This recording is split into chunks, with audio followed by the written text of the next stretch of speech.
All right, so welcome again, Elaine, to the Zoom room. So we're going to do part two of today's text reading, which is section 4 of chapter 8 we're on, called The Gift of Freedom. So we've done the first two paragraphs. We'll dive into the rest. So just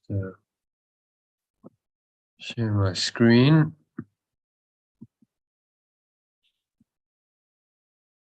Okay,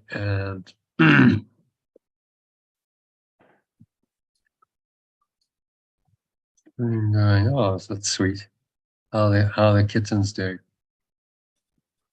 Who said that? How are the kittens doing? Oh, so who's asked that? Who's that? I just asked, how are the kittens doing? Oh, sorry, I thought you said that somebody had just asked how are the kids. Sorry, I was going to say No, that. Very no, sweet. I'm just asking. Oh, yeah, they're absolutely adorable. They are the essence itself. You just have to, because if you're having any sort of silliness in the mind, you just have to look at them, and they bring you straight into that essence. Because they're not mine; they don't belong to me, and I'm not attached to them. I can actually just, like you say, as long as you can see it in their pure essence, then it really takes every whatever craziness is going on in your head. It really is. It's the essence is there. I do. So, but they aren't going. I'm not keeping them. No, so don't. No, you haven't got six other animals. Just for a few days. Huh? Well, maybe it could maybe only for tonight, because we've got them. They're going into the big koala shop tomorrow. It's a big adoption room. Yeah. So all good. All good. Yes. Okay, so you were in darkness until God's will was done completely. So do you want to read that? Yes. Am I going straight for the original? You were in darkness until God's will was done completely by any part of the sonship. And the alternative. You were in limited awareness until perfect love's awareness was done completely by any part of the extension. Okay. So, number 2, when this was done, are we going? It was perfectly accomplished by all, so it's the same. Yeah. Yeah, and 3. How else could it be perfectly accomplished? My mission was simply to unite the will of the extension with the awareness of the source by being aware of the source's will myself. Let me just see. So the will was done. God's will was done completely. Perfect love's awareness was, I think instead of done, we say accepted. Yeah. Perfect love's awareness was accepted completely. That's what he actually means, without any trace of any ego denial of that love.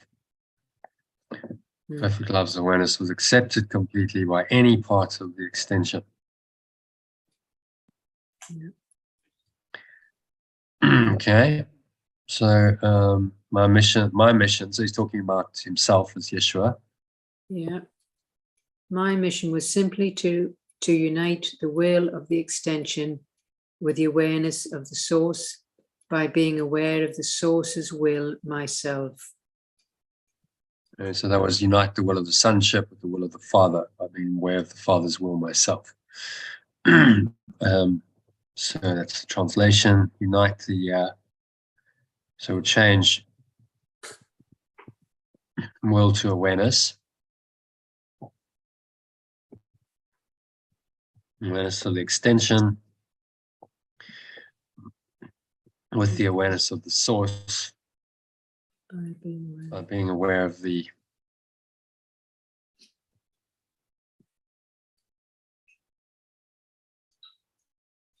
Sources awareness. Myself. Okay, this is the awareness. This is the awareness I came to give you, and your problem in accepting it is the problem of this world.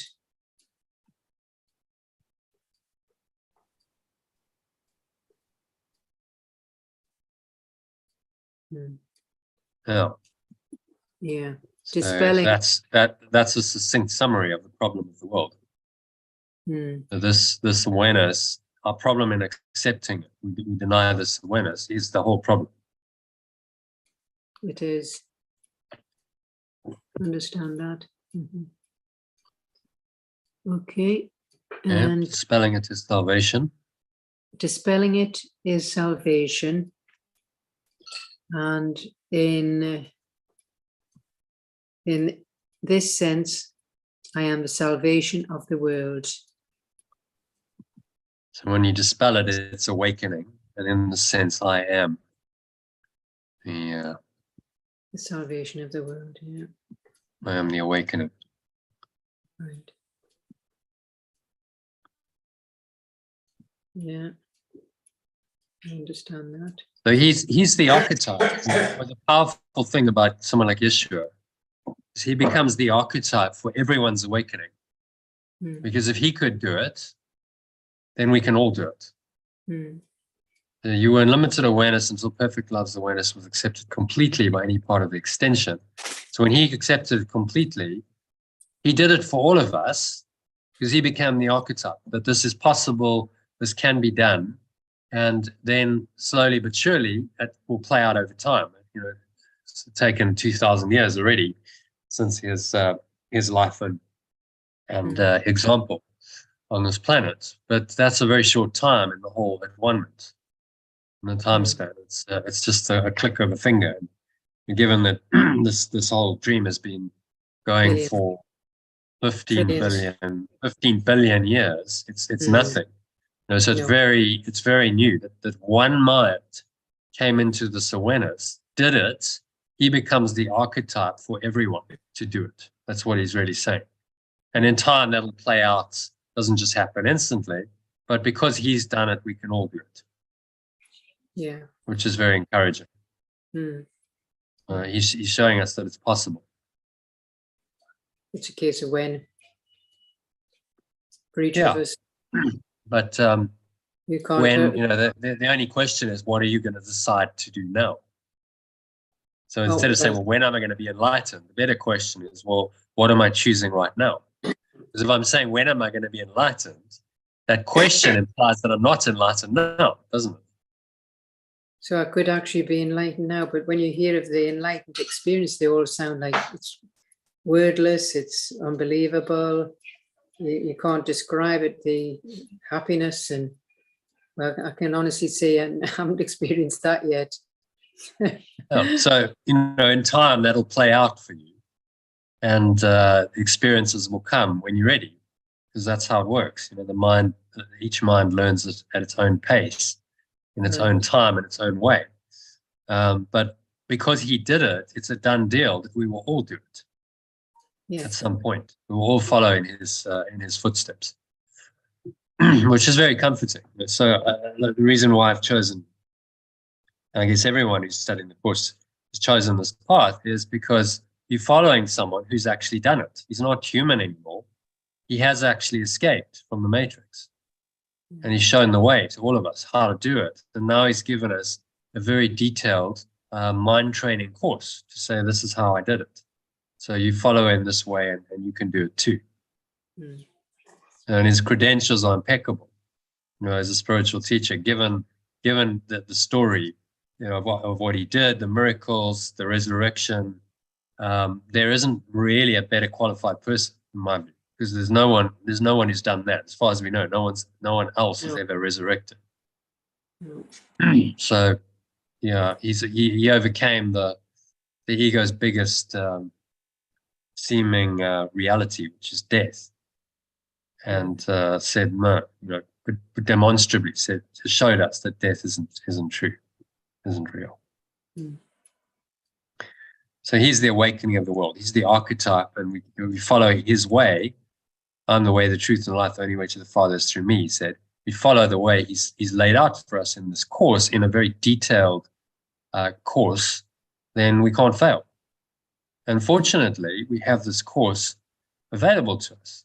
2,000 years ago, he hadn't written the course, didn't exist. So we're actually more fortunate now than his disciples were at the time. Although they had his presence and his example, they didn't have this detailed recording of his thought system with all of the lessons and this amazing text. They didn't have any of that.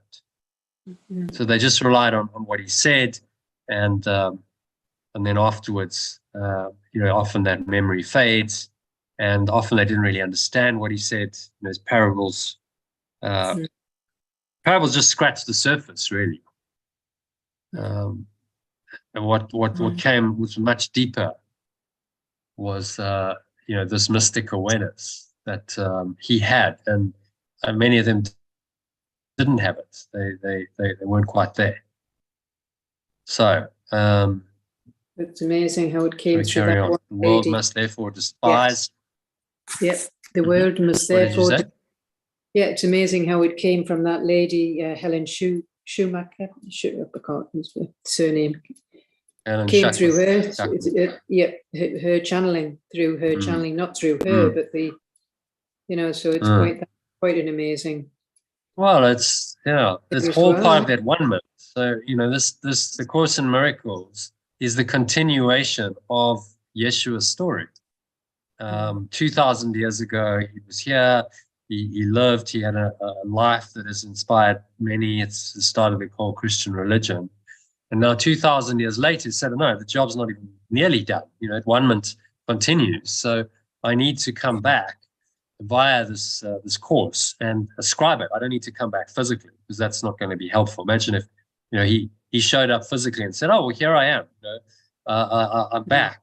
No one would believe it, would they? It's huge controversy. Might well be killed again, because people would say that's blasphemy.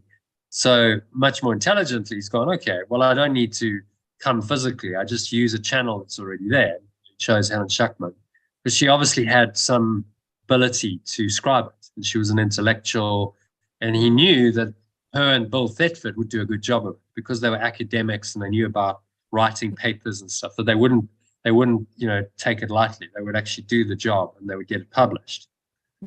So that's why he chose her. But she didn't fully embrace it. She never fully accepted it. No, that's right. Yeah, I read about it. Yes. Her intellectual mind was too strong. Her ego was too big to fully embrace it. So she knew on some level that it was true, but she said, I'm in the ridiculous position of not believing in my own life's work, because she couldn't believe it. Even though she knew it was her task and it was her work, she couldn't accept the message. That's a dilemma. It's the vacillating, that, isn't it? That's a bit of a and that's probably why she died. She died of cancer. So I mean, that kind of inner conflict, could have easily caused something like cancer. Right. So, but it doesn't matter. He chose her because she was the useful scribe, and it was a teaching for the entire world. She was just the mechanism of it. So we're all, benefiting from that, and continue to do so. And I think this, with this Art of Letting Go program and translating, I think it's the next evolvement, because I think it needs a translation into fresher language that's more accessible to more people, so that the message, because essentially it's not the language, it's a message that needs to get up there and help people to awaken. So, we are part of that plan of One-ment right now, as we do this, as we do these live sessions, and we practice and we meditate and we translate, and it's all part of this divinely guided process that is that One-ment happening real time, right? Right here, right now, which is quite amazing. And this is the culmination of Yeshua's whole life and his story, that people like us are now inspired to do this work. It's quite incredible. You think about 2,000 years ago, this man lives, and he lives for the truth, and he dies and he resurrects. And 2,000 years later, he has this profound impact on so many people's lives, like literally life-changing impact. So it just shows you that, you know, there's no order of difficulty in miracles, and this spans time, and he will be remembered forever as long as human beings exist and there's a, you know, recorded history. He will be remembered as, you know, this great teacher.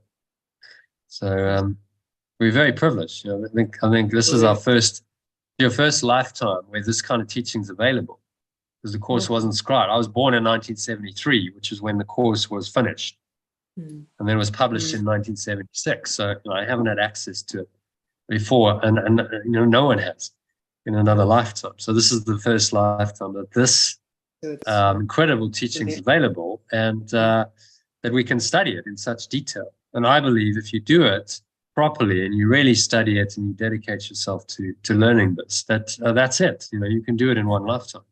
You don't have to have multiple lives. Okay, so number 7, the world must therefore despise. The world must therefore despise and reject me, because the world is the belief that love is impossible. Oh, that's a good one. The world is the belief that love is impossible. Maybe we should just, the world is the result of the belief that love is impossible. I remember it's a projection of the denial of love.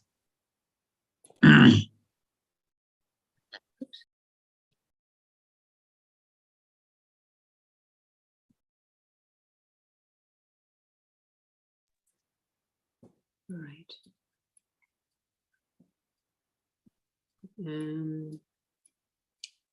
Okay, number 8, is that? Mm-hmm. If you will accept the fact that I am with you, you are denying the world and accepting pure, formless, just needs to be brought up, pure, formless awareness of perfect love. Yeah, if you will accept the fact that I am with you, you're denying the world and accepting love. Yeah. My awareness is its.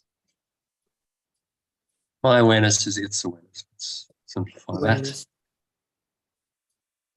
That. And your decision to hear me is the decision to hear its voice and abide in its will.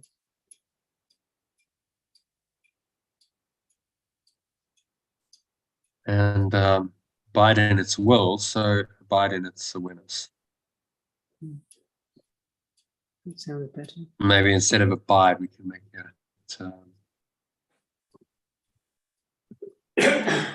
live in its awareness. Yeah, abide's quite an old-fashioned word. So we live in its awareness. We live in and by its awareness. Because this awareness is the very essence of life. Without this awareness, there would be no life.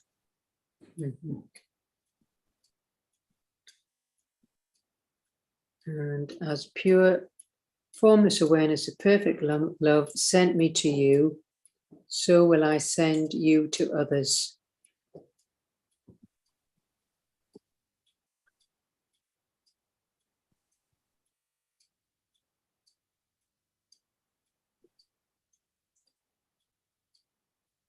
So I will send you to others. And I will go to them with you, so we can teach them peace and union.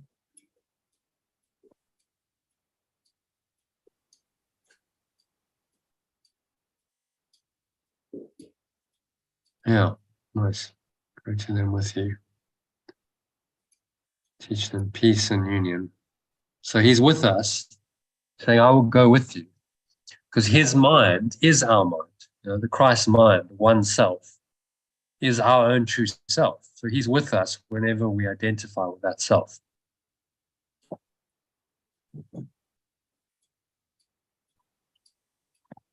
Okay, so do you want to summarize this? Let's get here.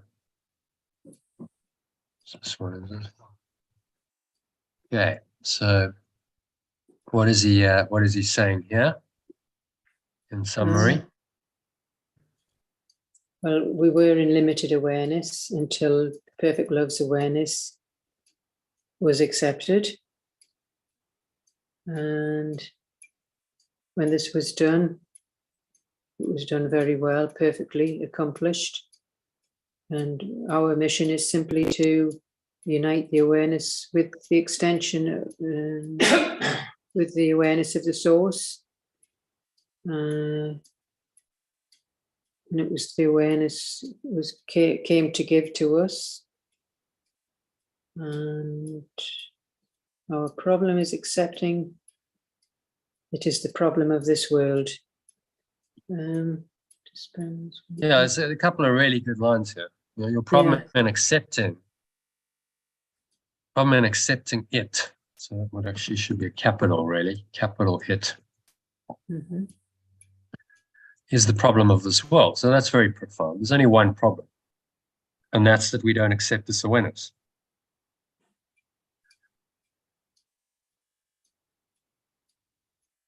Dispelling it is awakening, and in this sense, I am the awakening of the world. So he helps us dispel the problem, which is the illusion that we somehow separate from our source. He says the world must therefore despise and reject me because the world is the result of the belief that love is impossible. So the world, being the ego's world,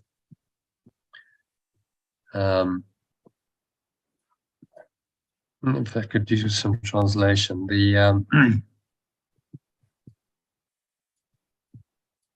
so he uses the world as a kind of placeholder sometimes for the ego, but it's really the belief in separation.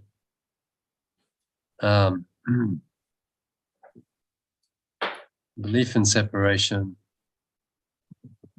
and it's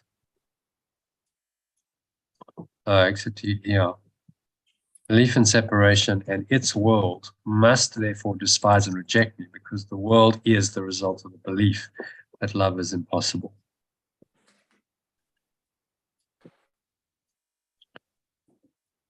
Belief in separation.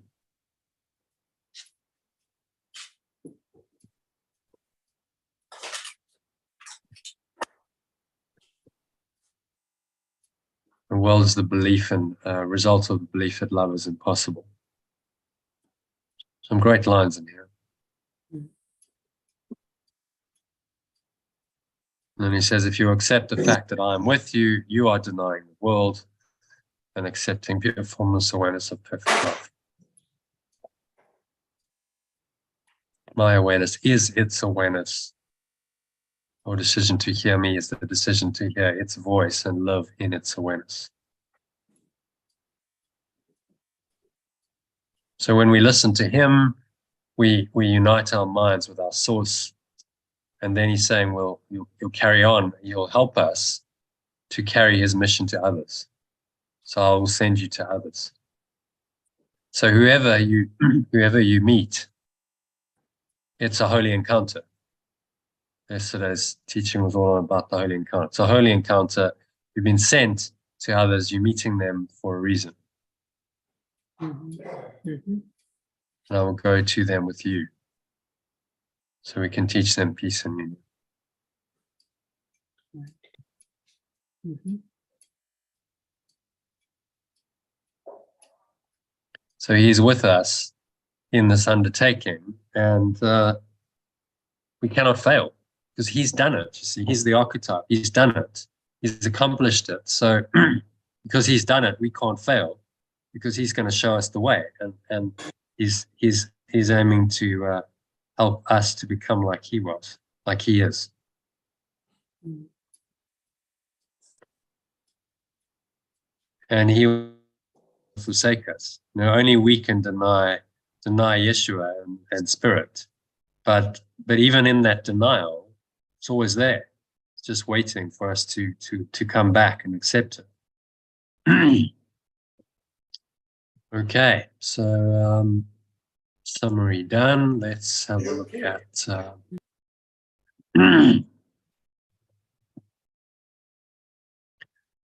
personalizing this.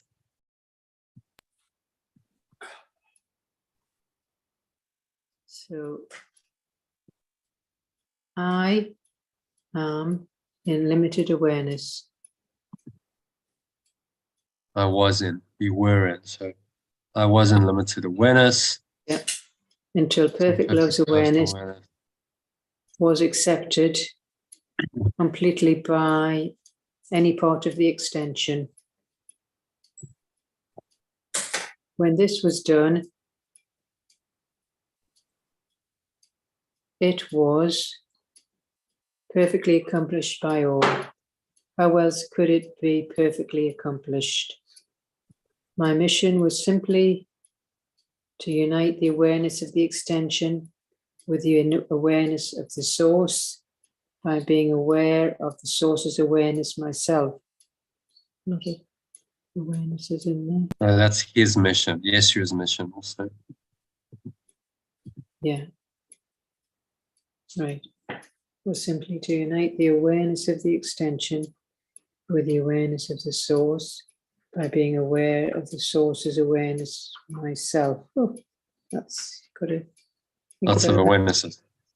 Yes. Well, it's logical. So it's saying unite the awareness of the extension, which seems to be separated with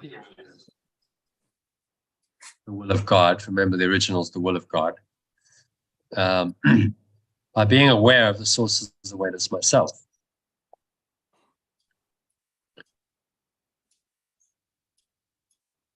Maybe we should change that to Father's awareness. Yeah. Let's make it pure formless awareness. Source's awareness is okay. So this awareness, capital awareness, is the awareness I came to give you. This is the awareness he came to give me, and problem in accepting it is the problem of this world.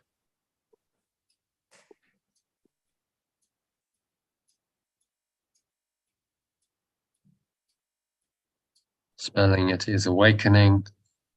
In this sense, I am the awakening of the world. In this sense, yeah. About dispelling it is the awakening of the world. Let's just make that a lot simpler and shorter.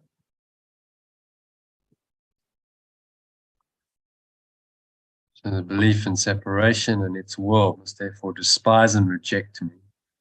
The world is a result. Despise.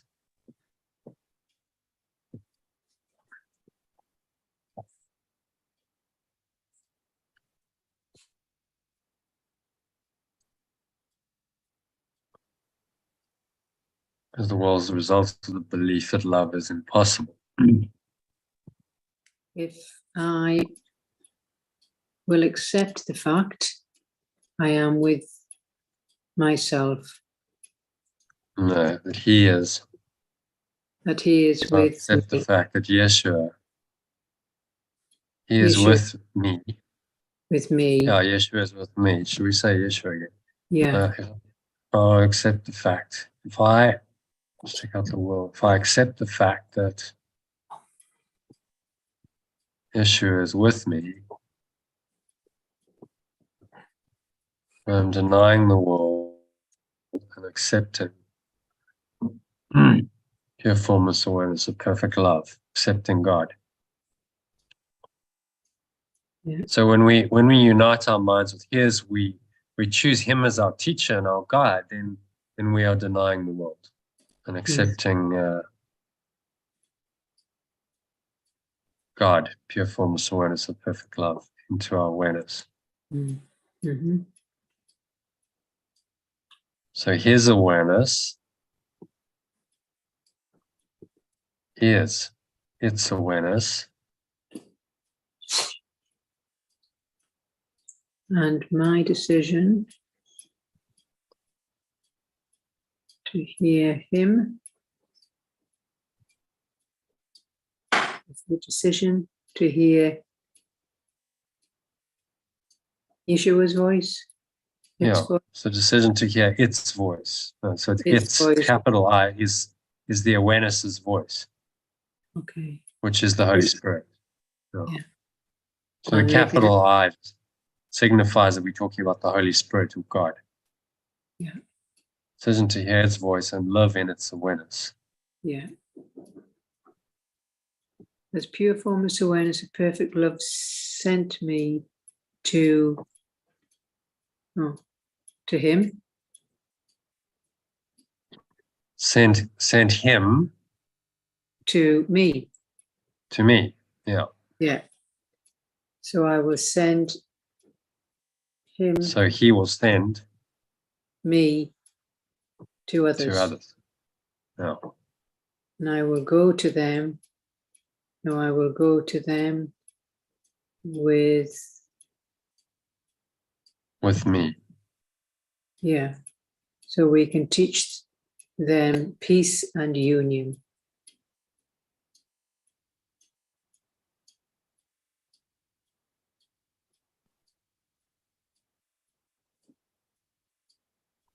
Yeah. Okay. You want to read that from the top? Yeah. I was in limited awareness until perfect love's awareness was accepted completely by any part of the extension.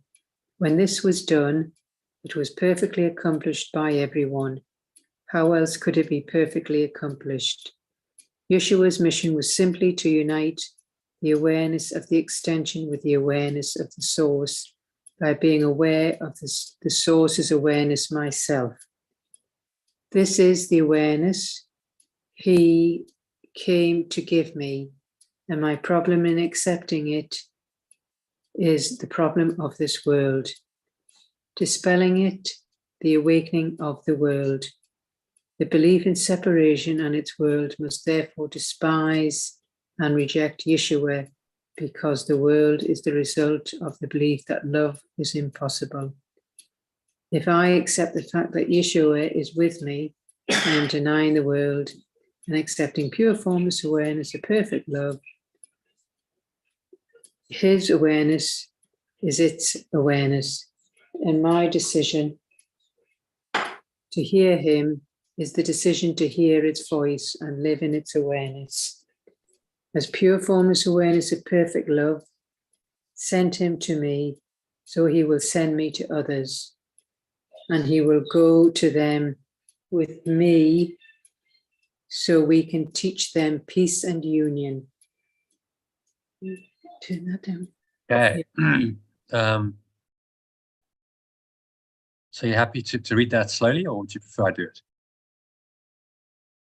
Maybe if you do it, I'm getting sort of noise in the background. All right. Okay. Yeah. No problem. I've just got rain here. It's a cold, wet Oh dear. Oh, sorry. evening. No, it's okay.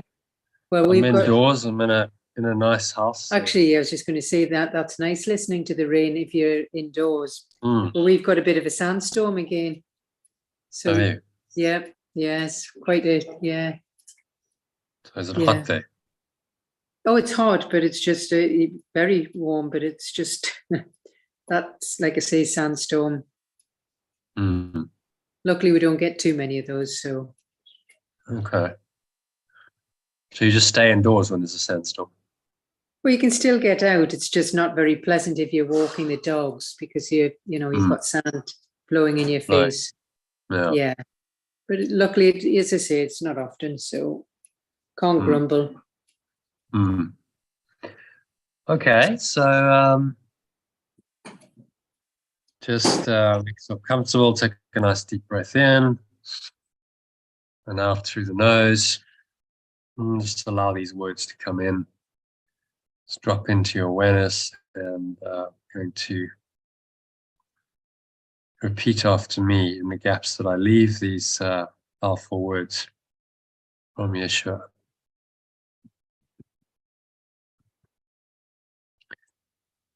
I was in limited awareness until perfect love's awareness was accepted completely by any part of the extension. When this was done, it was perfectly accomplished by everyone.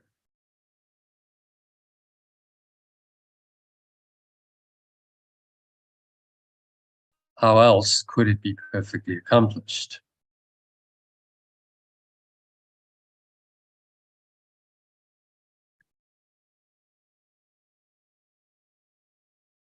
Yeshua's mission was simply to unite the awareness of the extension with the awareness of its source.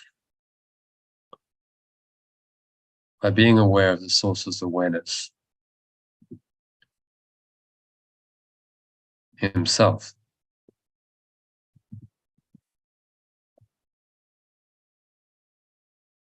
This is the awareness he came to give me.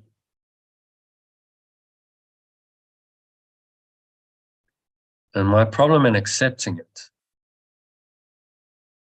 is the problem of this world.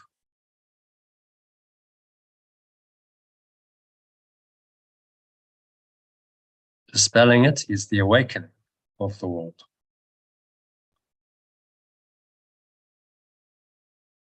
The belief in separation and its world must therefore despise and reject Yeshua.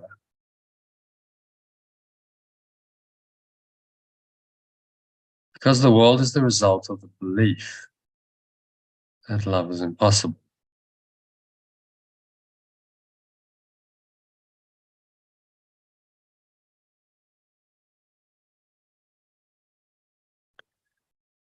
If I accept the fact that Yeshua is with me, I'm denying the world and accepting pure formless awareness, perfect love.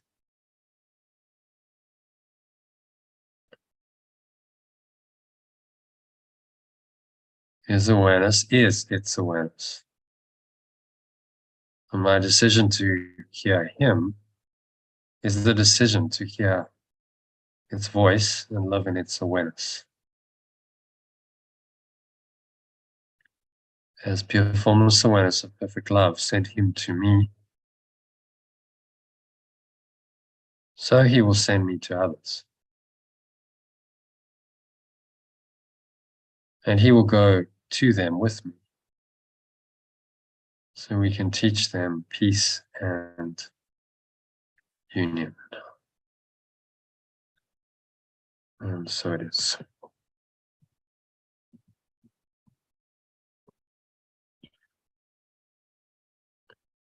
Okay, so moving on to number 4 then. Yeah. This looks like not a lot of translation, so just read the alternative. Yeah. Do you not think the world needs peace as much as you do? Yeah, it's straightforward. Do you not want to give it to the world as much as you want to receive it? For unless you do, you will not receive it. If you want to have it of me, you must give it. Healing does not come from anyone else. You must accept guidance from within. The guidance must be what you want, or it will be meaningless to you. That is why healing is a collaborative venture. I can tell you what to do, but you must collaborate by believing that I know what you should do.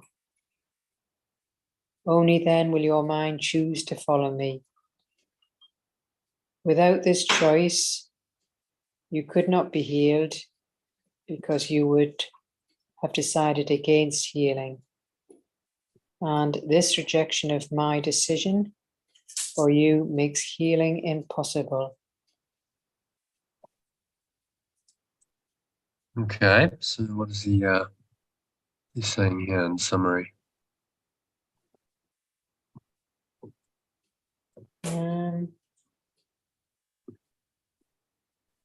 Well, do we not think that the world needs peace as much as we do?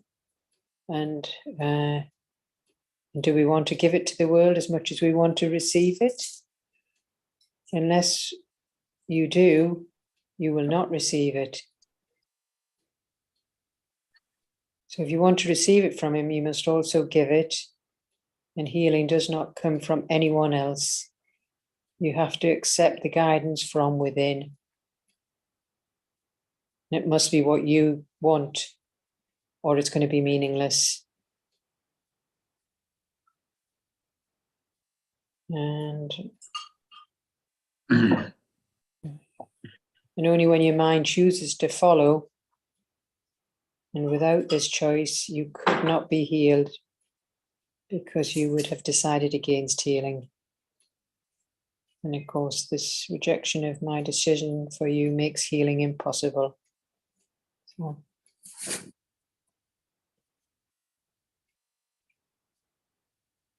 yeah, it's fairly clear. Yeah. So he's saying to us, to have peace, we must give it. That's not a new message to others. And that healing is a collaborative venture. He can tell us what to do, but we must collaborate by believing that he knows what you should do, what we should do. So we must listen to the teacher, in other words, listen to him as a teacher and a guide, and then we choose to follow his way.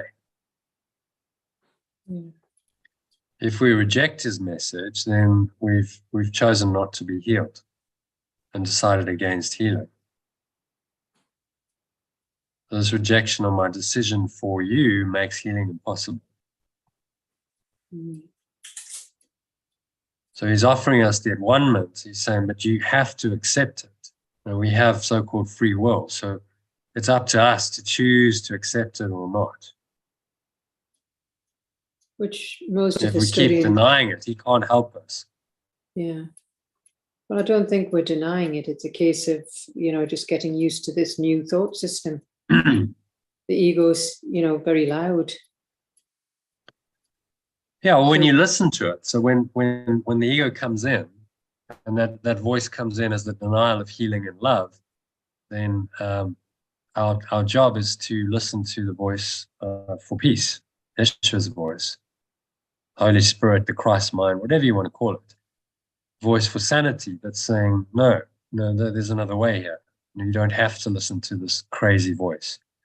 You can let this go. You can find peace instead of this. Yeah. Right. And then we can give that peace. If we're established in the peace of God, then we give that peace through our perception and our attitudes and our words and our actions. Yeah. It's just you've got to know the difference between, like obviously when you're in the ego thought system, you look at idols to sort of reassure you, don't you?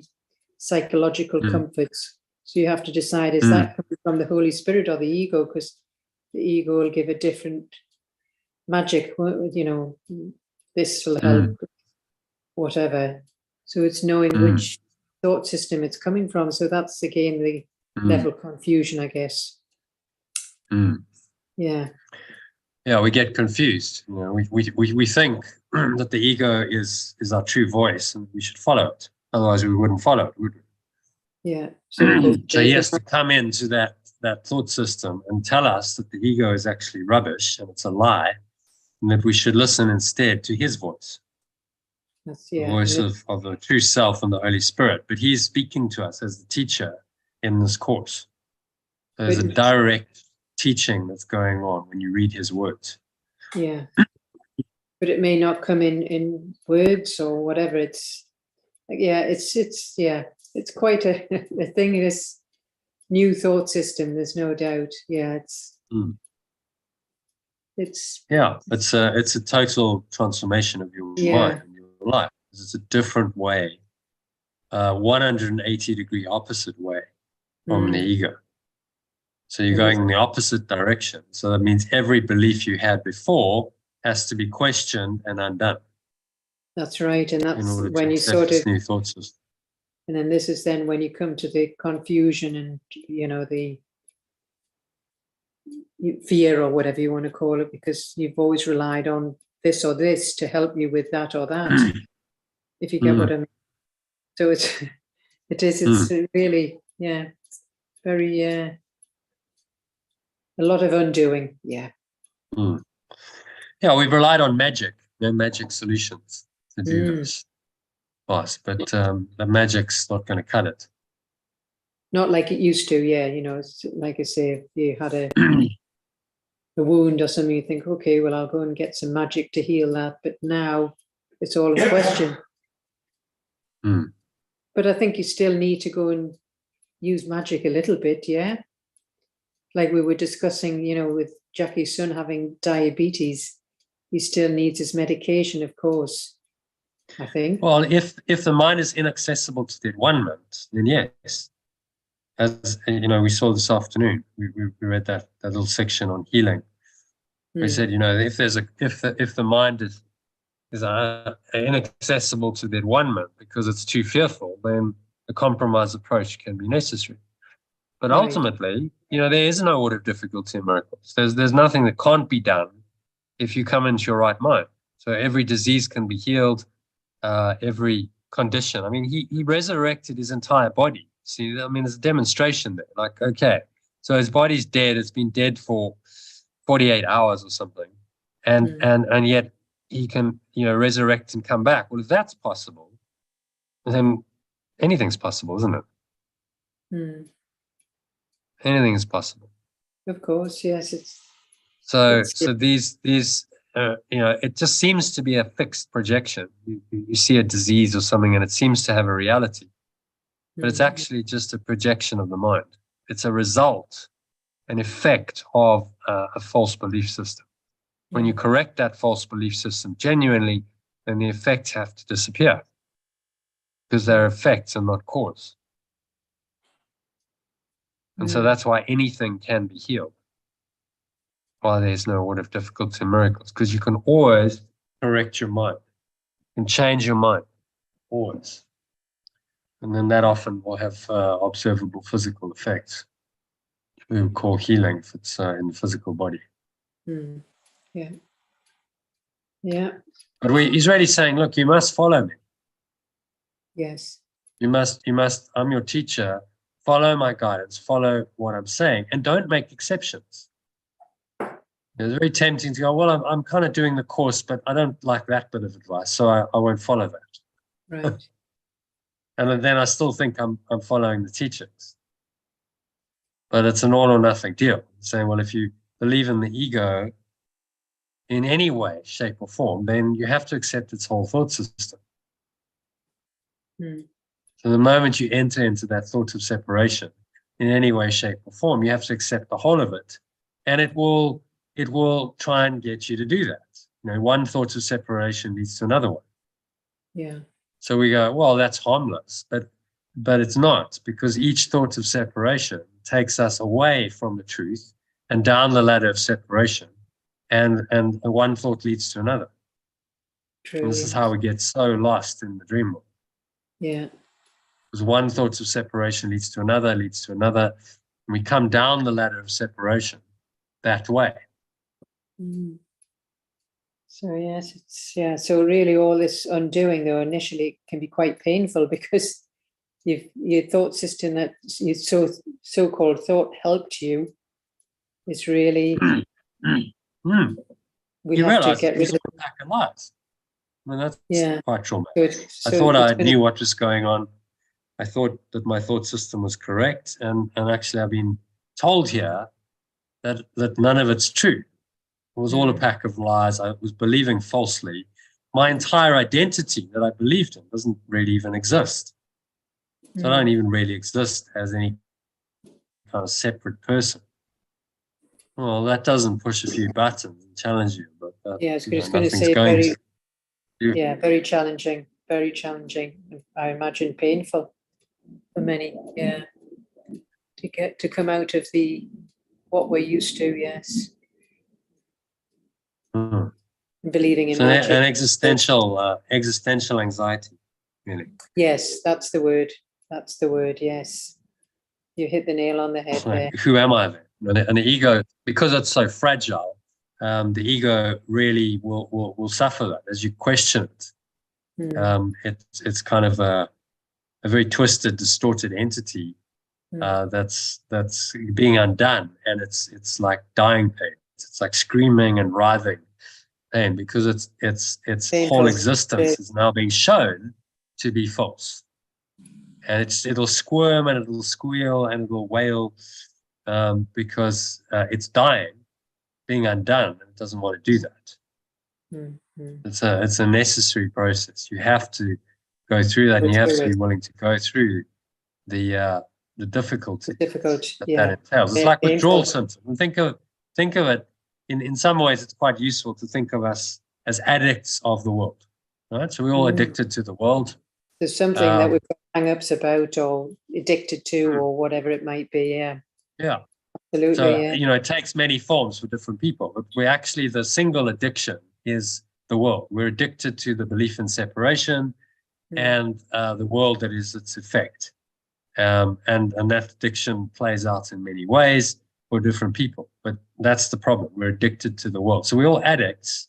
We're all actually insane, and now we have to come off it. Yeah. And you get withdrawal symptoms. Any addict will tell you when you start coming off whatever your drug is, you get the withdrawal symptoms because the mind body now has to get used to this reality where you don't have the drug.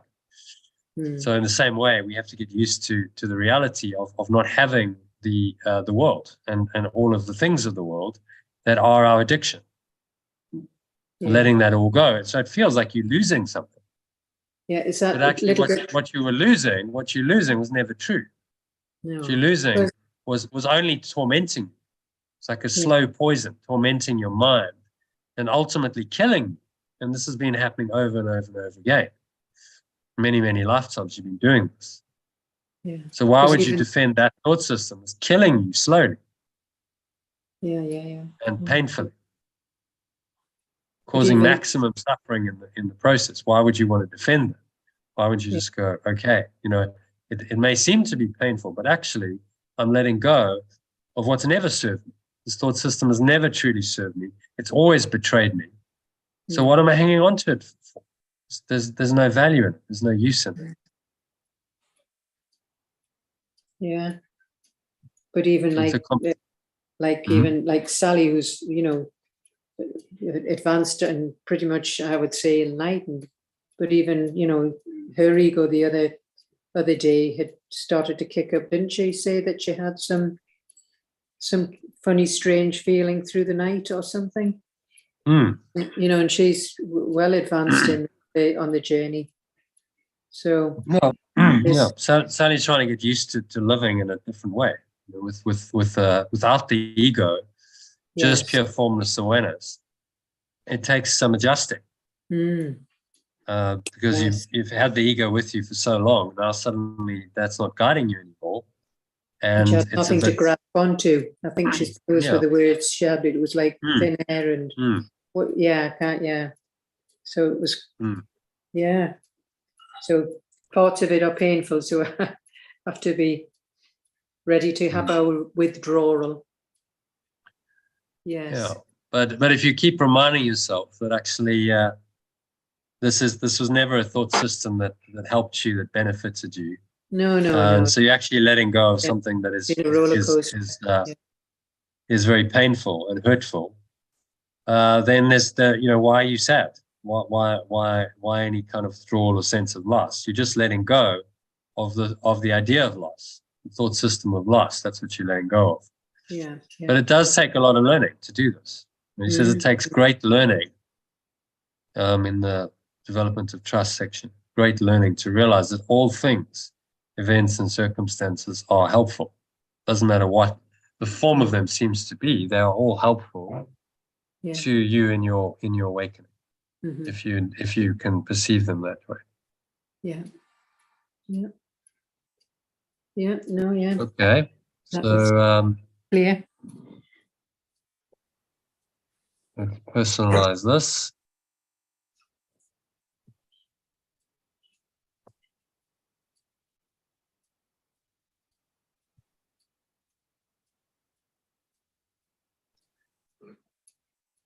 Okay, so do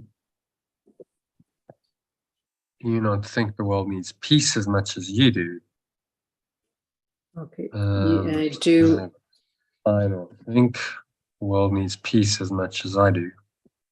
yeah. Do I not want to give it to my world or their world? No, it's not The my world. world, no, much as As much as as much I as I want to receive it. to receive it. For unless I do, I will not receive it.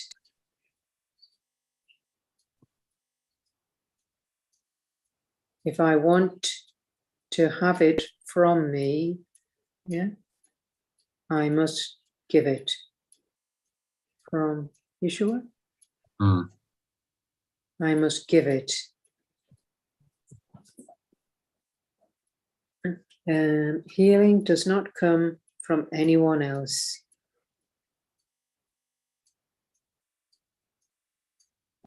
I must accept guidance from within.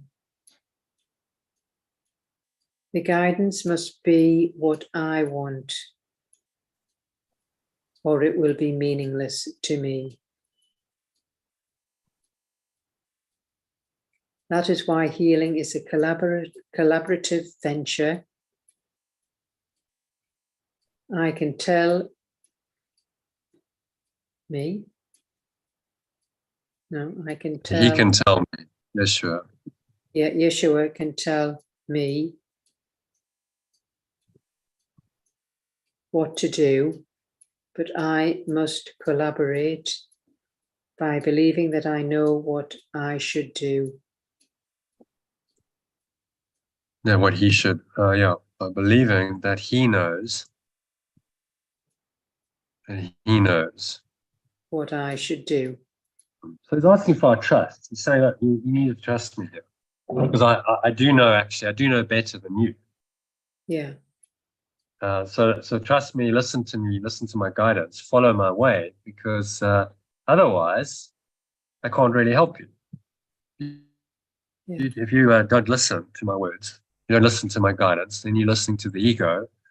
And although I want to help you, I can't by your own decision. You're blocking. Yeah. Only then will my will my mind mind choose choose. to follow him. Yeah. This choice, I could not be healed because I would have decided against healing. And this rejection of my decision, rejection of my decision for him cannot be healed because I've decided against healing. This rejection of his decision for me makes my healing possible. Okay, you want to read that from the top, make sure we are good with it. Yeah. Do I not think the world needs peace as much as I do? Do I not want to give it to the world as much as I want to receive it? For unless I do, I will not receive it. If I want to have it from Yeshua, I must give it. Healing does not come from anyone else. I must accept guidance from within. The guidance must be what I want, or it will be meaningless to me. This is why healing is a collaborative venture. Yeshua can tell me what to do, but I must collaborate by believing that he knows what I should do. Only then will my mind choose to follow him. Without this choice, I cannot be healed, because then I have decided against healing, and this rejection of this decision for me makes my healing impossible. Okay, so would you like to read it, or shall I read it? Yeah, I don't mind. Yeah, I'll read it. Okay, so let me get the recording going. All right, so here you go. Do I not think the world needs peace as much as I do? Do I not want to give it to the world as much as I want to receive it? For unless I do, I will not receive it. If I want to have it from Yeshua, I must give it. Healing does not come from anyone else. I must accept guidance from within. The guidance must be what I want, or it will be meaningless to me. That is why healing is a collaborative venture. Yeshua can tell me what to do, but I must collaborate by believing that he knows what I should do. Only then will my mind choose to follow him. Without this choice, I cannot be healed, because then I have decided against healing. And this rejection of his decision for me makes my healing impossible. So it is. Okay, read. Let's move on to number 5. Healing reflects our joint will. Yeah. I think read it in the alternative until we get down to number 10. And there's some translation to do. Healing reflects our joint will.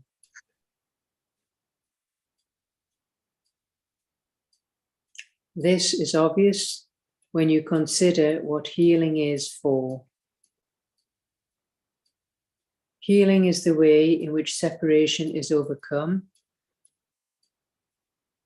Separation is overcome by union.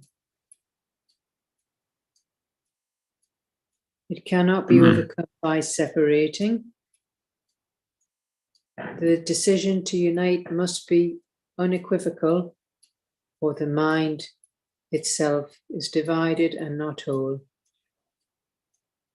Your mind is the means by which you determine your own condition, because mind is the mechanism of decision.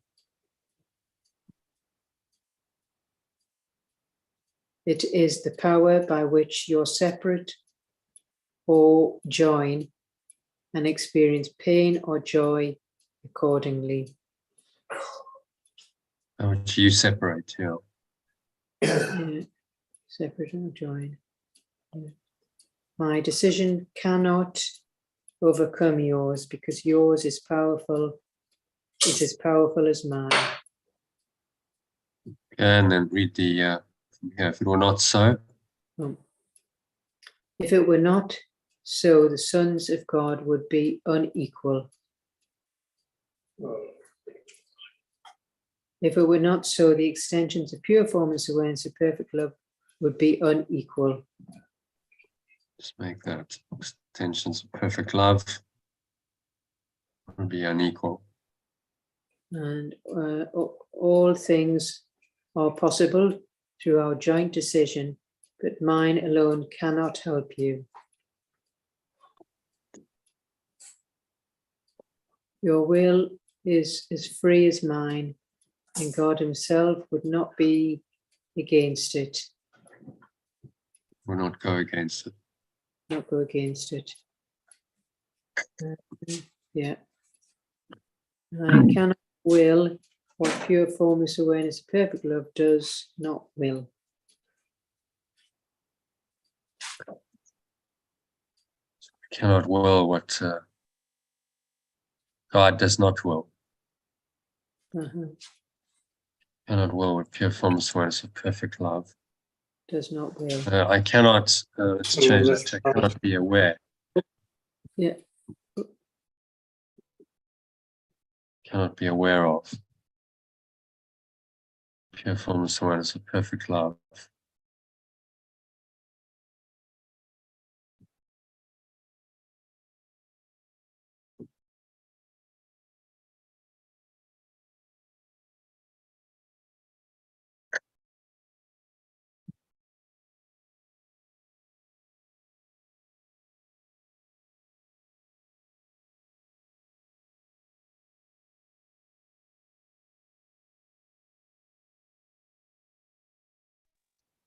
Right. So, yeah, sorry about that. It's okay.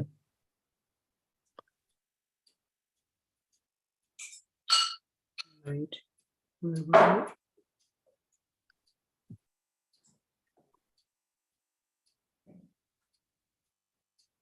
we? I can offer my strength to you to make yours invincible.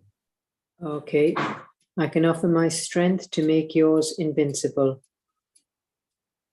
but I cannot oppose your decision without competing with it and thereby violating perfect love's will for you.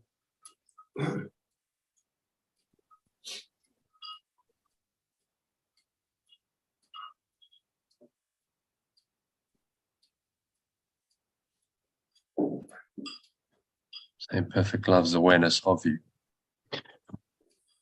Okay, so what's he saying in summary here? Well, it's about the healing. It's a joint will, isn't it?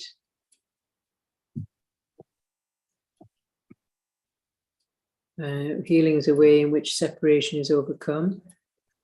Separation is overcome by union. It cannot be overcome by separating. The decision to unite must be unequivocal, for the mind itself is divided, not whole.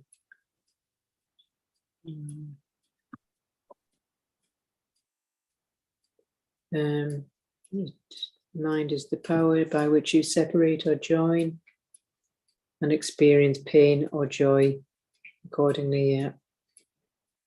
Yeah. I think the key point here is that his decision cannot overcome ours. So we say, well, why can't Yeshua just do it for us? Because we have so-called free will. So we must decide, and we must decide along with him. If we reject it, we reject his decision, then he can't help us because we've chosen to go against that decision and choose the ego instead. And so this is why this process of at-one-ment takes time. So he could just decide for us and go, right, I'll just decide for the whole sonship, and then it would have been done instantly. But each of us seemingly have our own minds and free will, and so we have to make the same decision as he made, and we have to work that out as he had to work it out for ourselves. We work out our own salvation or awakening. We must make the same decision as he made. And that he's telling us, you know, this is there for you. This decision is there, but you must choose it. Again and again, he emphasizes the idea of choice. So he says, I cannot oppose your decision without competing with it and thereby violating perfect love's awareness of you.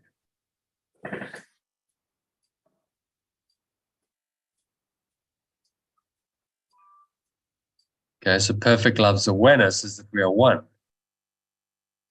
Yeshua can't help us by opposing our decision and fighting with us in our minds.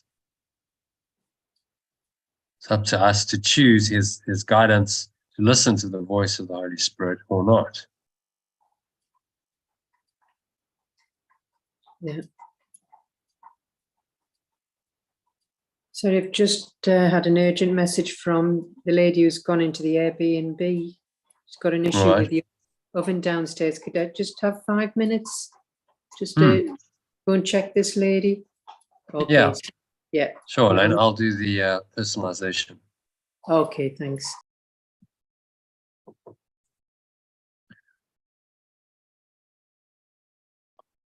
Okay, so let's personalize this.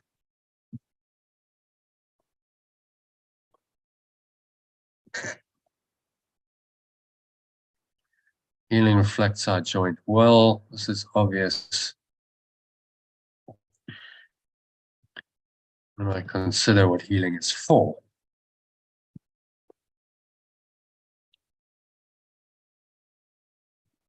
Healing is the way in which the separation is overcome.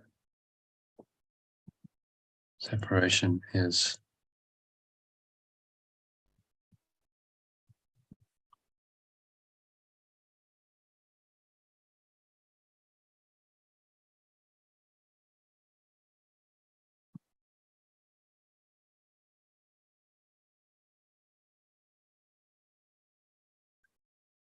my healing is the way in which my separation is overcome.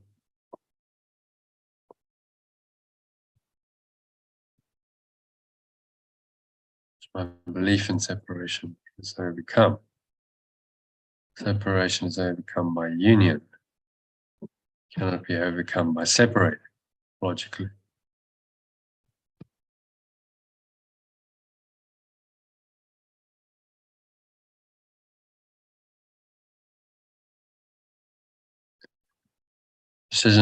My decision to unite, and my decision to unite must be unequivocal, or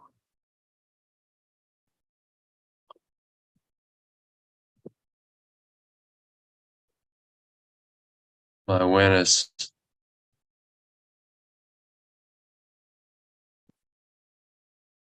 be divided and not whole.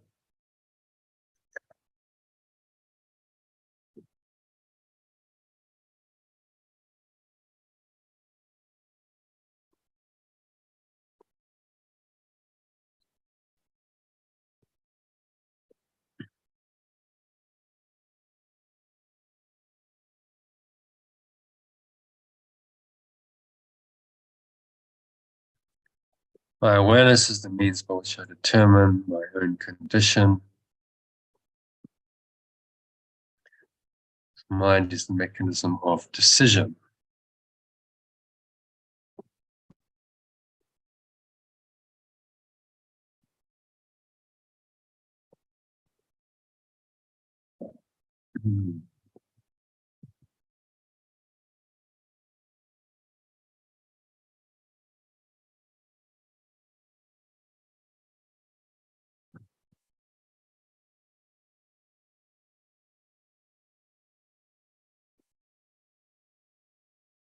I decide with my awareness.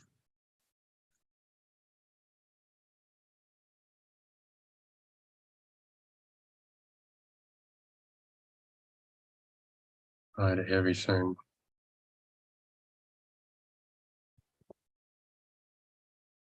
With and through my awareness.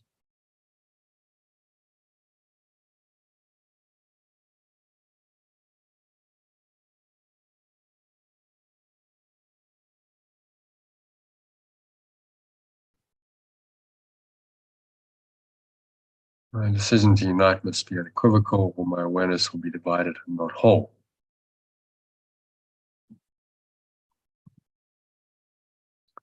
My awareness is the means by which I determine my own condition because I decide everything with and through my awareness.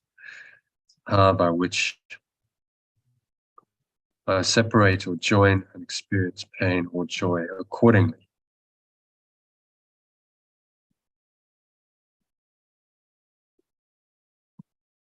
My decision cannot overcome yours because yours is as powerful as mine. My decision cannot overcome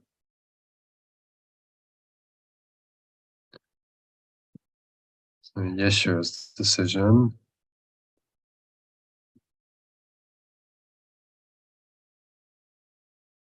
Overcome mine because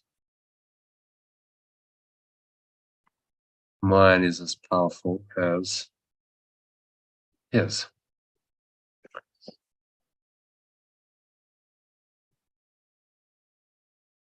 If it were not so, extensions of perfect love would be unequal.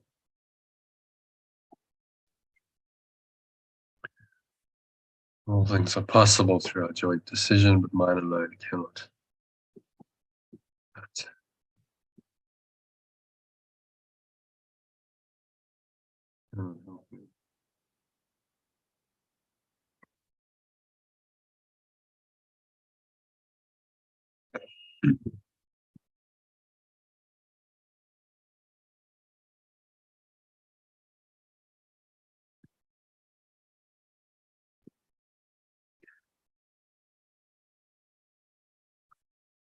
But my awareness is as free as his.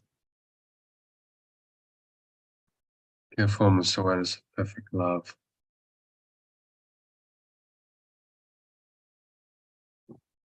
Self would not go against it.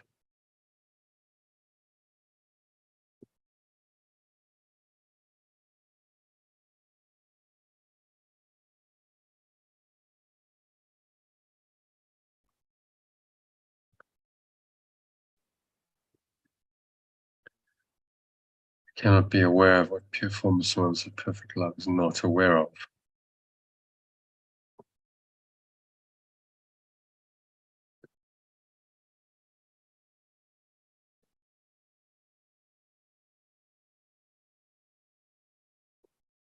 Yeshua can offer his strength to make mine invincible.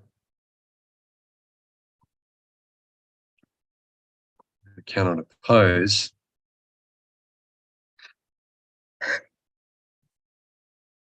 his decision without competing with it, thereby violating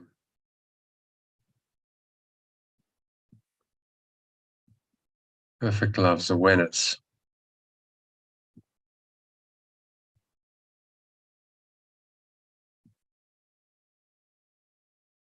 He cannot oppose my decision without competing with it and thereby violating perfect love's awareness.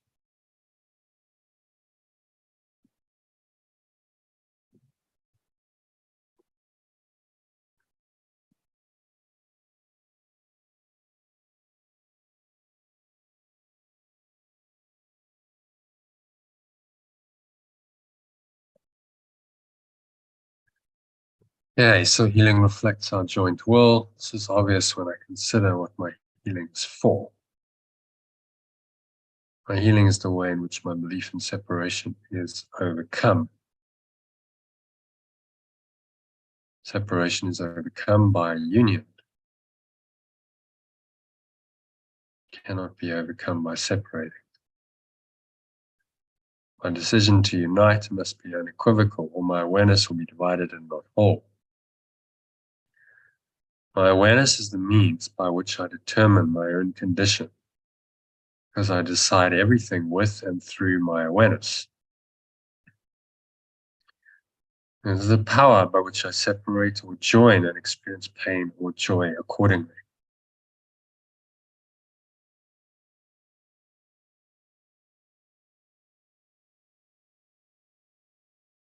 Yeshua's decision cannot overcome mine, because mine is as powerful as his. Or not so, the extensions of perfect love would be unequal.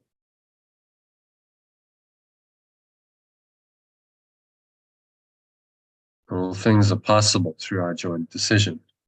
Yeshua's alone cannot help me.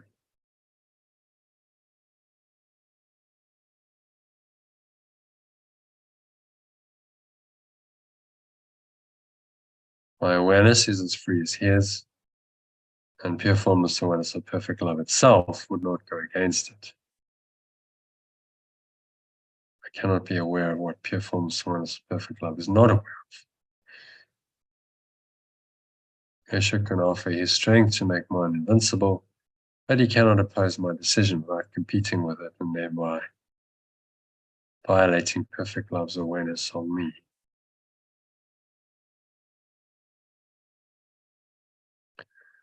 Okay, I think that's done. Let's move on to number 6. Wait for Elaine to come back. So nothing God created.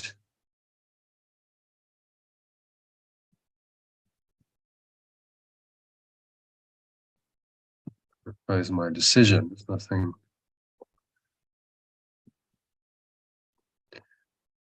God created, nothing pure formless awareness of perfect love. Extends.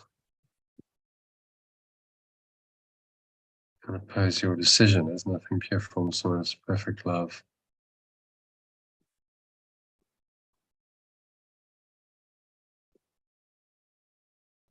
Stands, can oppose.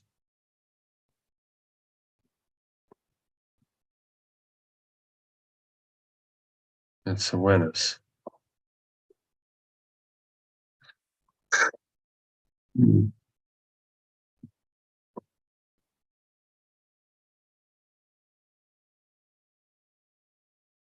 Your formless awareness of perfect love gave your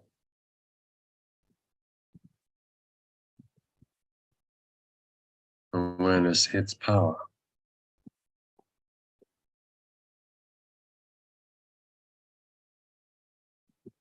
So I can only acknowledge in honor of its. If you want to be like me, I will help you. That we are alike. If you want to be different, I will wait until you change your mind. It's a great line. If you want to be like me, I will help you know that we are alike. If you want to be different, I will wait until you change your mind. That was actually quoted in the movie called The Shift by Wayne Dyer, which is something we'll study and watch as part of our mind training.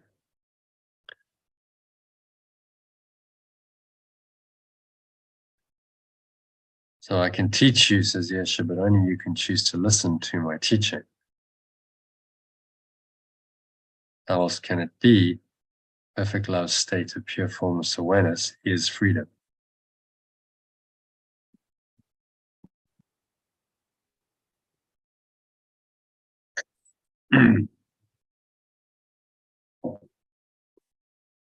God's kingdom is freedom.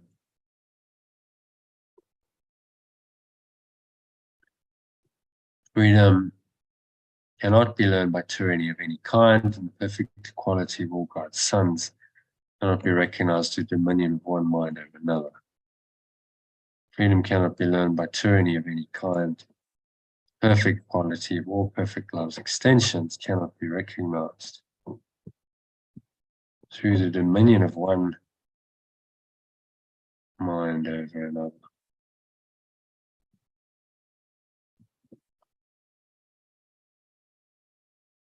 So when we believe we're superior or inferior to anyone else, we cannot recognize the perfect equality. Perfect love's extensions are equal in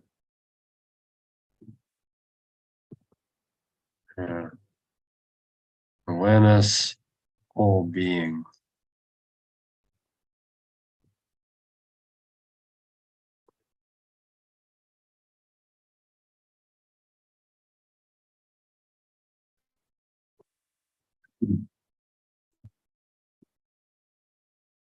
All being the awareness of their source. This is the only lesson I came to teach.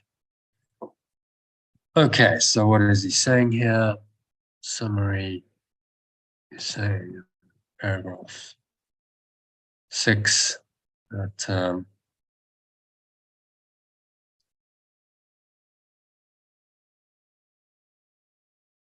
nothing pure formless awareness, perfect love extends, can oppose our decision. There's nothing extends, nothing pure formless awareness, perfect love extends, can oppose its own awareness.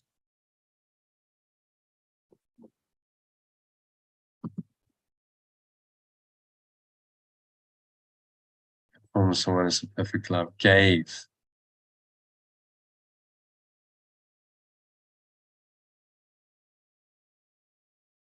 your own awareness its power, which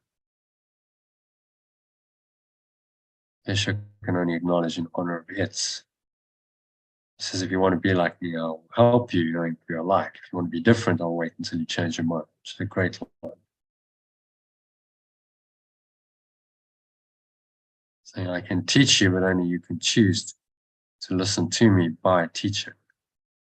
How else can it be if perfect love's state of pure formless awareness is freedom?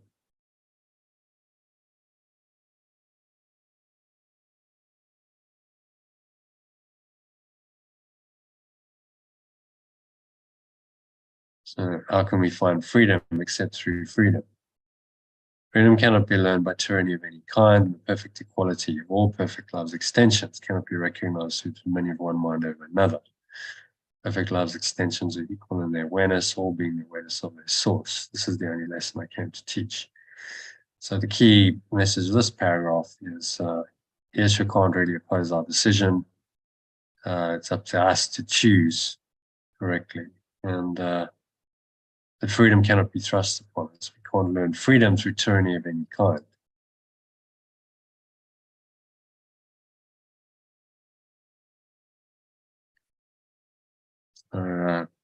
Perfect love's extensions are equal in their awareness, all being the awareness of their source. So that's another key message. Yeshua can help us if we allow him to, and we're all equal in our minds because we all have the same source. And this is why we are all equal. The idea of superiority, inferiority is a delusion because it denies the perfect equality of the extension of the one source, which is then not true.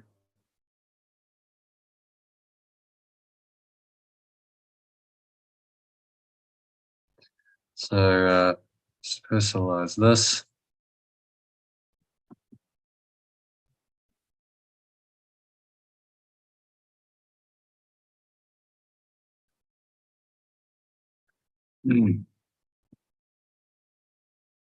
Nothing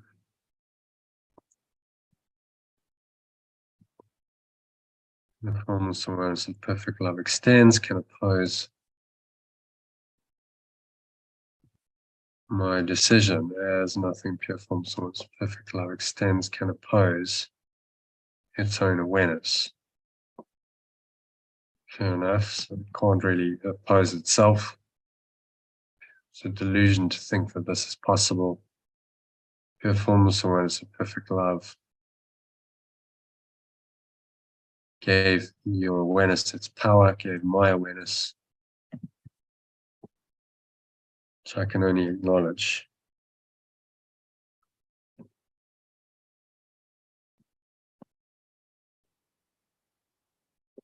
This Yeshua can only acknowledge in honor of its.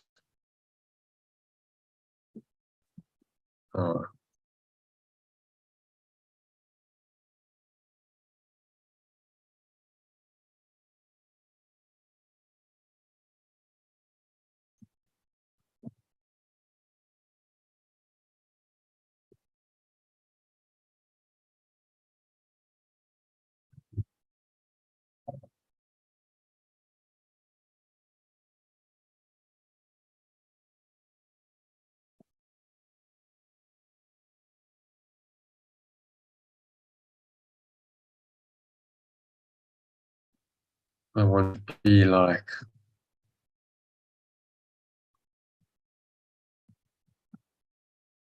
Yes, sure, I'll help him knowing that we are alike. So he will help me. And be like, yes, sure, he will help me knowing that we are alike. If I want to be different, he will wait until I change my mind.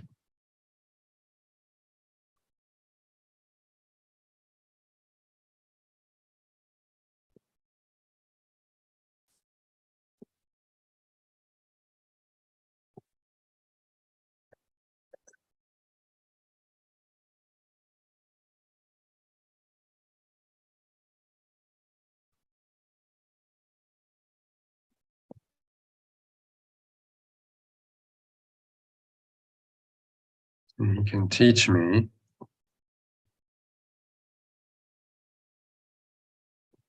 only I can choose to listen to his teaching. Or else can it be if perfect love state of pure formless awareness is freedom.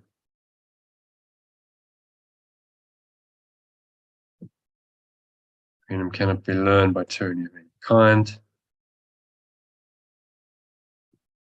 Perfect equality of all perfect love's extensions cannot be recognized. So I cannot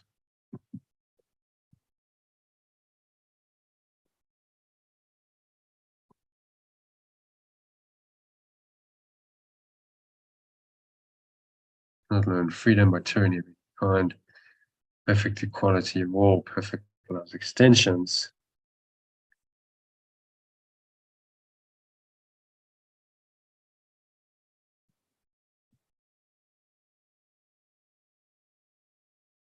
cannot, let's make it active tense, I cannot recognize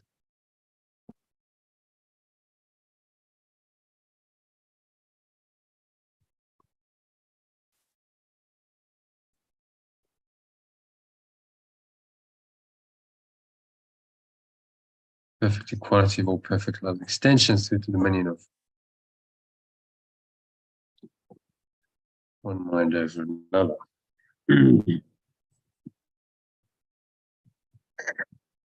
Perfect love's extensions are equal in their awareness, all being the awareness of their source.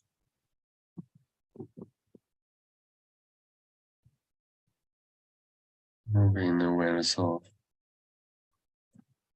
our source. This is the only lesson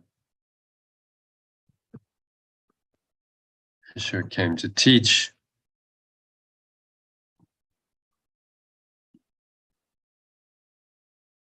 The only one I must learn.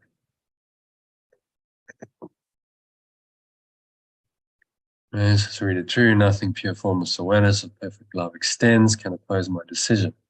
As nothing pure formless awareness of perfect love extends can oppose its own awareness. Pure formless awareness of perfect love gave my awareness its power. Yeshua can only acknowledge in honor of its power. I want to be like Yeshua, he will help me knowing that we are alike. I want to be different, he will wait until I change my mind. He can teach me, but only I can choose to listen to his teaching. How else can it be? Perfect love state of pure formless awareness is freedom.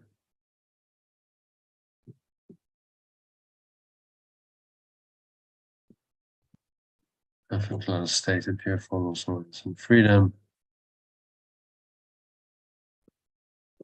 How else would it be?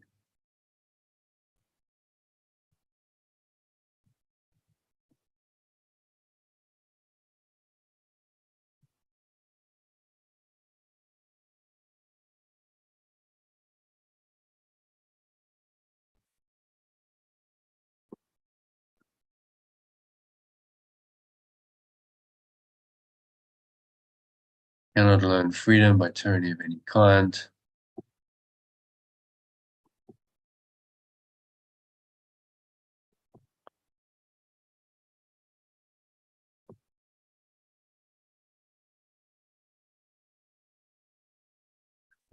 And perfect equality.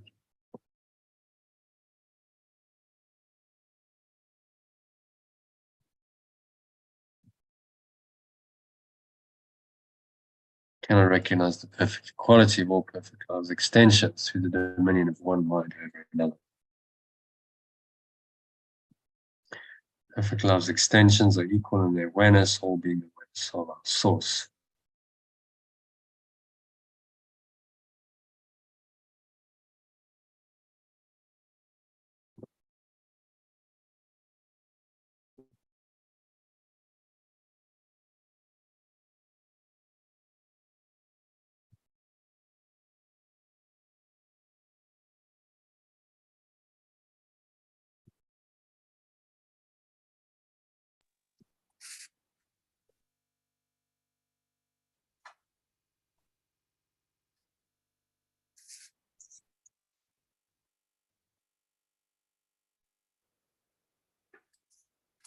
And you're back. Yes, I'll probably only be able to do one more though, because there's a few little things I need to do. So I'll be able to do another paragraph. The only lesson you came to teach, the only one I must learn. Okay, so I've done the translation for 5 and 6. Maybe you just want to read them through. Yeah. If you want to read them. I tell you what, read number 5 and number 6 slowly. Right. In the alternative, and that'll be a nice kind of review for you of 5 and 6. So I've done the translations. Just read read it quickly, make sure it's okay, and then we'll read it slowly. Okay. Healing reflects our joint will. This is obvious when I consider what my healing is for. My healing is the way in which my belief in separation is overcome. Separation is overcome by union. It cannot be overcome by separating. My decision to unite must be unequivocal, or my awareness will be divided and not whole. My awareness is the means by which I determine my own condition, because I decided everything with and through my awareness. I decide, not decided, I decide everything. Oh, decide everything with and through my awareness. It is the power by which I separate or join and experience pain or joy accordingly. Yeshua's decision cannot overcome mine, because mine is as powerful as his. If it were not so, the extensions of perfect love would be unequal. All things are possible through our joint decision, but Yeshua's alone cannot help me. My awareness as free as his and pure is as free as his. Is as free as his, and pure formless awareness of perfect love itself would not go against it. I cannot be aware of what pure formless awareness of perfect love is, not aware of. Yeshua can offer his strength to make mine invincible, but he cannot oppose my decision without competing with it, and thereby violating perfect love's awareness of me. Okay. So happy with that. Any thoughts on that? Yeah, another powerful paragraph. Again, he can't overcome my decision. I think really that's the key message of this section. No, there's John. Oh, joining us for the late shift. Yes. Hi, John. He's Nice to still have joining. someone to help us. Yeah. Hi, John.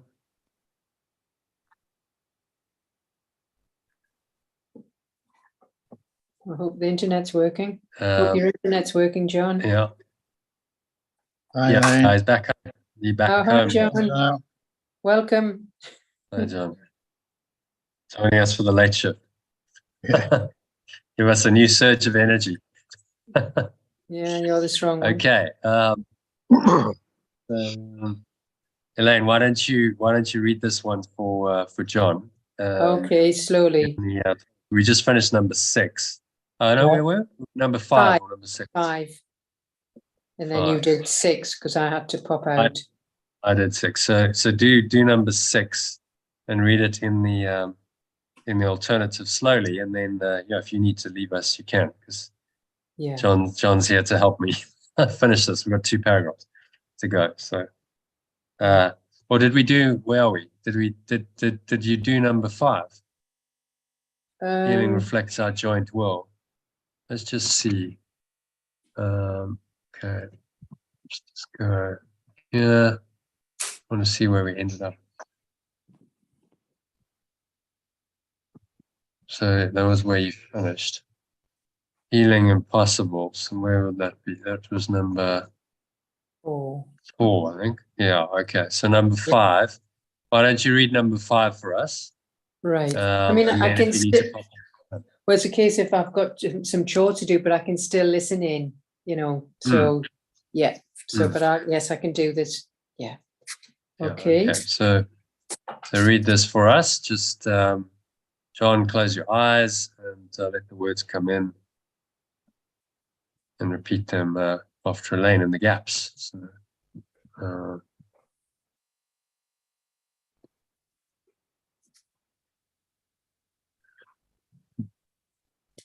Healing reflects our joint will. This is obvious when I consider what my healing is for. My healing is the way in which my belief in separation is overcome. Separation is overcome by union.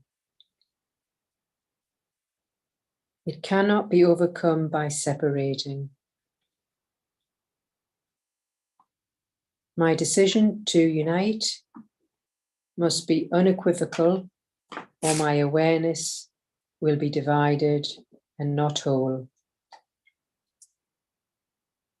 My awareness is the means by which I determine my own condition, because I decided everything with and through my awareness. It is the I power. decide everything. Let me just say that again. Oh, that sentence again, yeah. Because I decide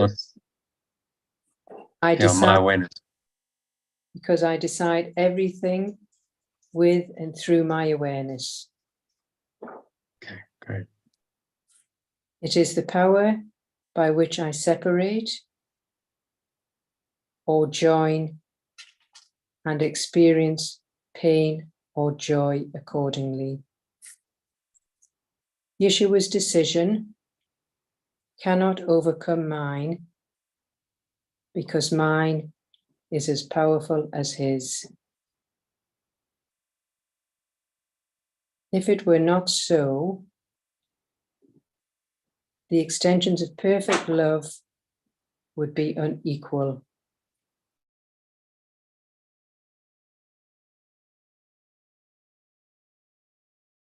Just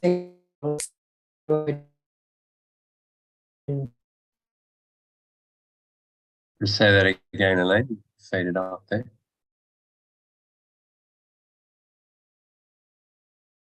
Okay, we can't hear you.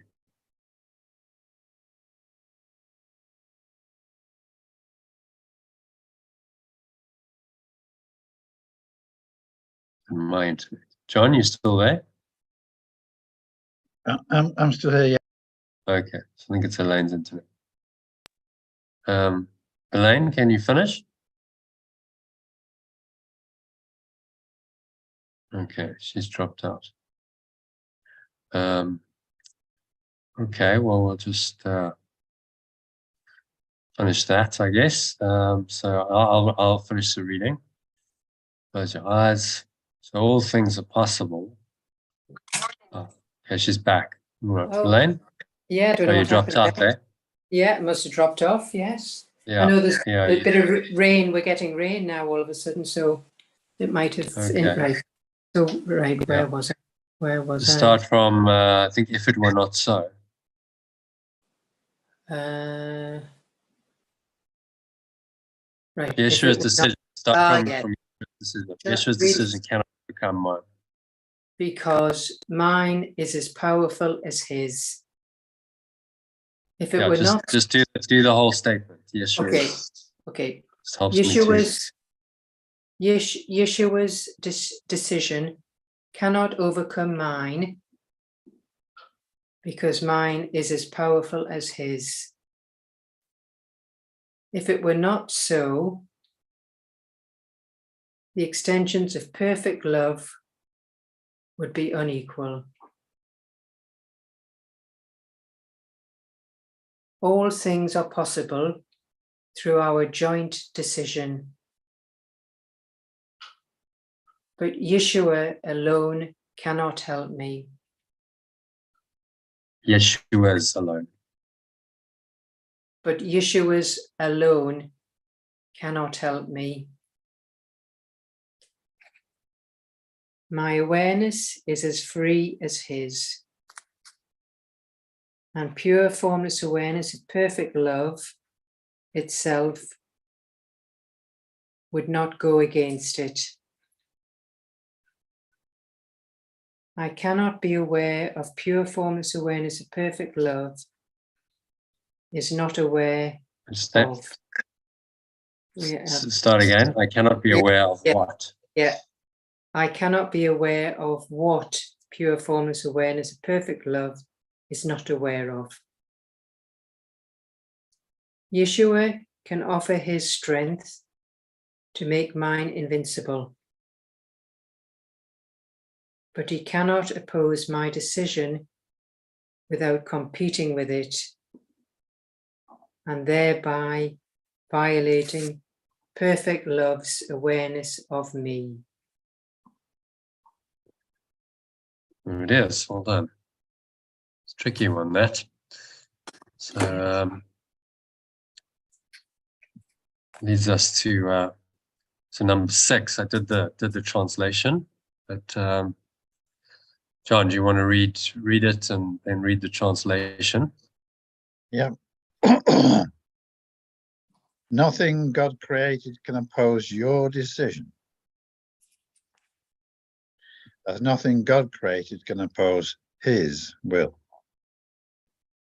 Nothing pure formless awareness of perfect love extends can oppose your decision, as nothing pure formless awareness of perfect love extends can oppose its own awareness. God gave. Understand what he's saying. Understand what he's saying there. Is saying that God will never oppose, cannot oppose our decision, but everything that he has created will not support his decision or will. Yeah, extends. So everything he extends. Yeah. Can't actually oppose. Nothing pure formless awareness of perfect love extends can oppose its own awareness. It's not possible. The delusion of the ego is that it is possible, but it's not really possible.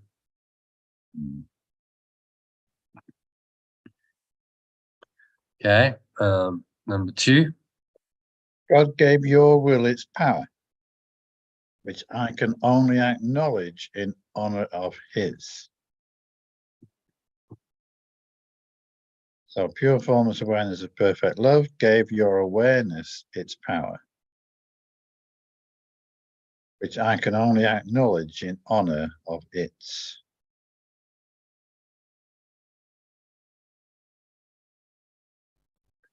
If you want to be like me, I will help you, knowing that we are alike. If you want to be like me, I will help you, knowing that we are alike. If you want to be different, I will wait until you change your mind. It's a great line, that. Yeah. It was actually quoted in the. Did you ever watch the Shift movie with Wayne Dyer? Yes, I did. Yeah. Right at the end, he quotes it. He's speaking to that majestic film producer. Yeah. He says, "If you want to be like me, I will help you, knowing that we are alike. If you want to be different, I will wait until you change your mind." Such a great line. It's like, well, I'll wait until it's inevitable. You will change your mind, and I'll simply wait until you do. And you'll wait for all time. It's not just this lifetime. You'll wait until eventually we change our mind and we accept that he knows better, that actually his guidance is what we want to listen to, rather than our egos. Yeah. Okay, I can teach you. I can teach you, but only you can choose to listen to my teaching. I can teach you, but only you can choose to listen to my teaching. How else can it be if God's kingdom is freedom? If perfect love, just need to scroll down a bit, John. If perfect love's state of pure formless awareness is freedom, how else could it be? Freedom cannot be learned by tyranny of any kind. And the perfect equality of all perfect love's extensions cannot be recognized through the dominion of one mind over another. Yeah. Yeah. Original.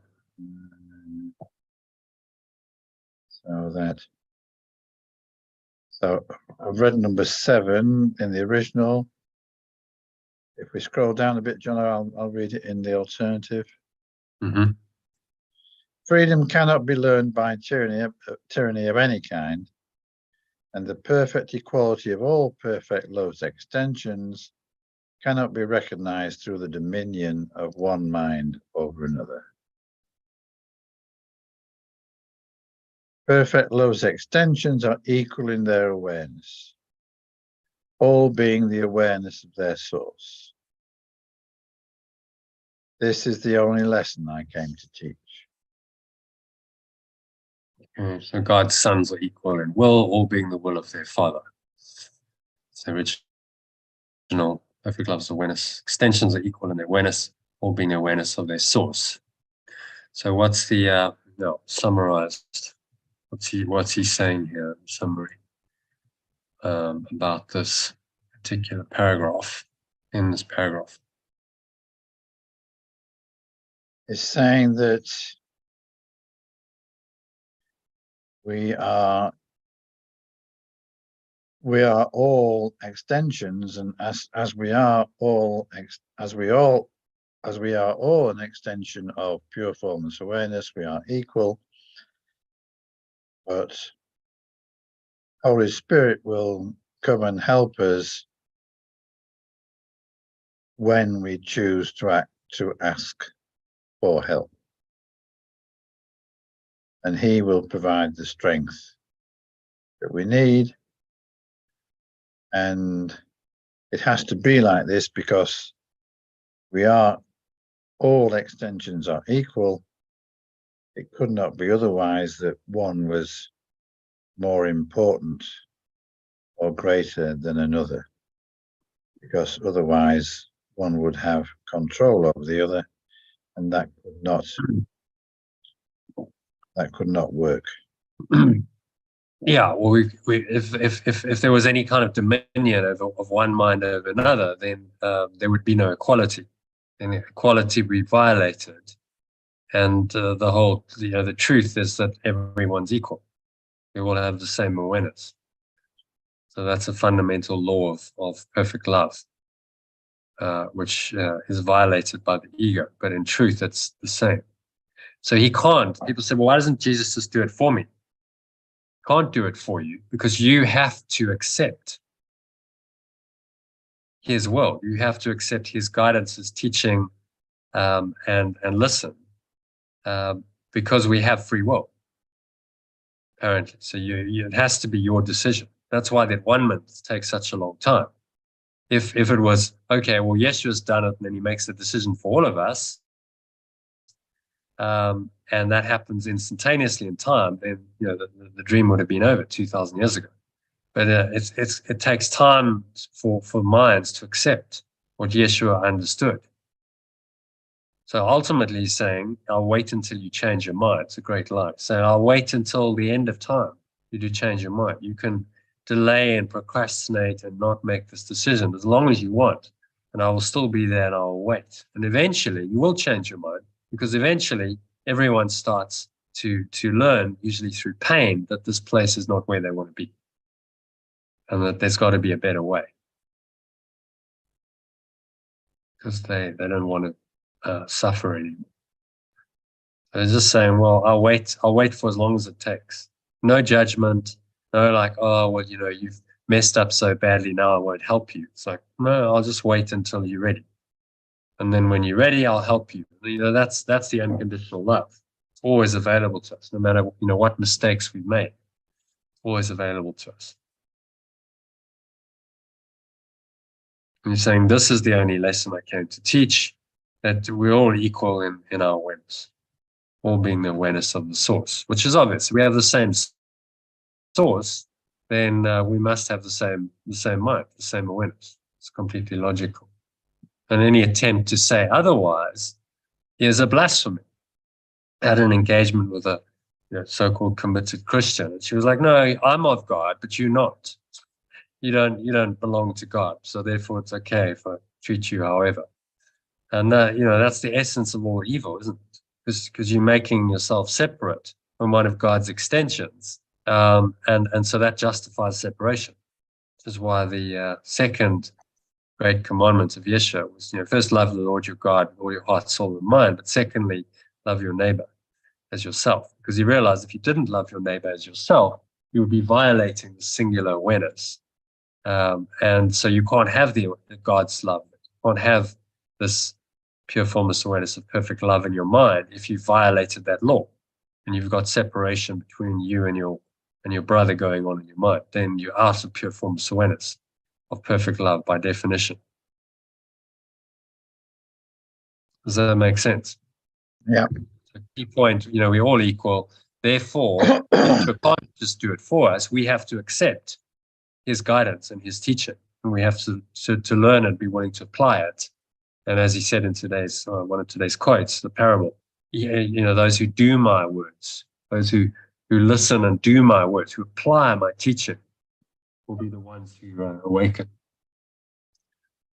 Okay, so then I've done the translation. Just read it through, John. Make sure you're happy with it. The personalization to first person. Oh yeah. And then read it slowly if you're okay with that. So read it fast first. Just let's check it and then read it slowly. Nothing pure formless awareness of perfect love extends can oppose my decision, as nothing pure formless awareness of perfect love extends can oppose its own awareness. Pure formless awareness of perfect love gave my awareness its power, which Jeshua can only acknowledge in honor of its power. If I want to be like Jeshua, he will help me, knowing that we are alike. If I want to be different, he will wait until I change my mind. He can teach me, but only I can choose to listen to his teaching. If perfect love's state of pure formless awareness is freedom, how else could it be? I cannot learn freedom by tyranny of any kind, and I cannot recognize the perfect equality of all perfect love's extensions through the dominion of one mind over another. Perfect love's extensions are equal in our awareness, as we are all the awareness of our source. This is the only lesson Jeshua came to teach, and the only one I must learn. Mm. It's a very dramatic statement, that last one, actually.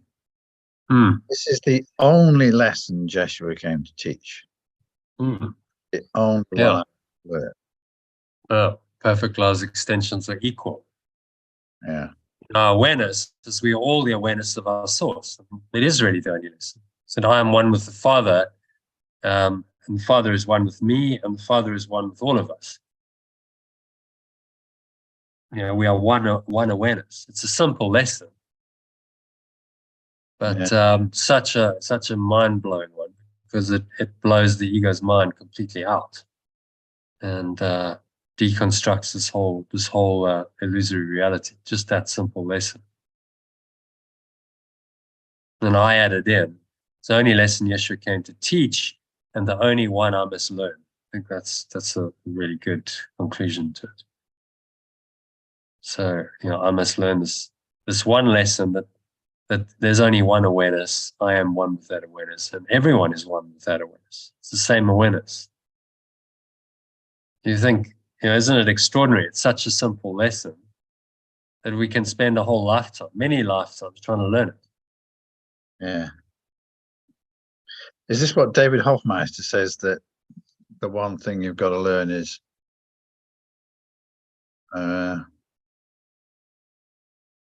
Well, he says many things. You're talking about the perceptual problem. He says the one thing yeah, that's the thing. Yeah. that you have a perceptual problem.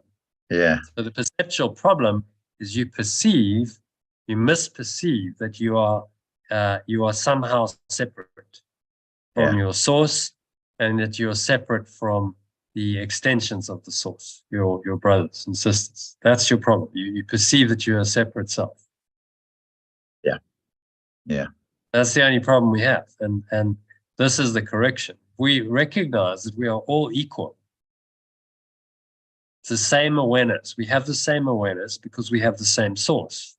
And we can fully accept that. Then the dream of separation is over. And our one problem caused by that idea of separation is gone.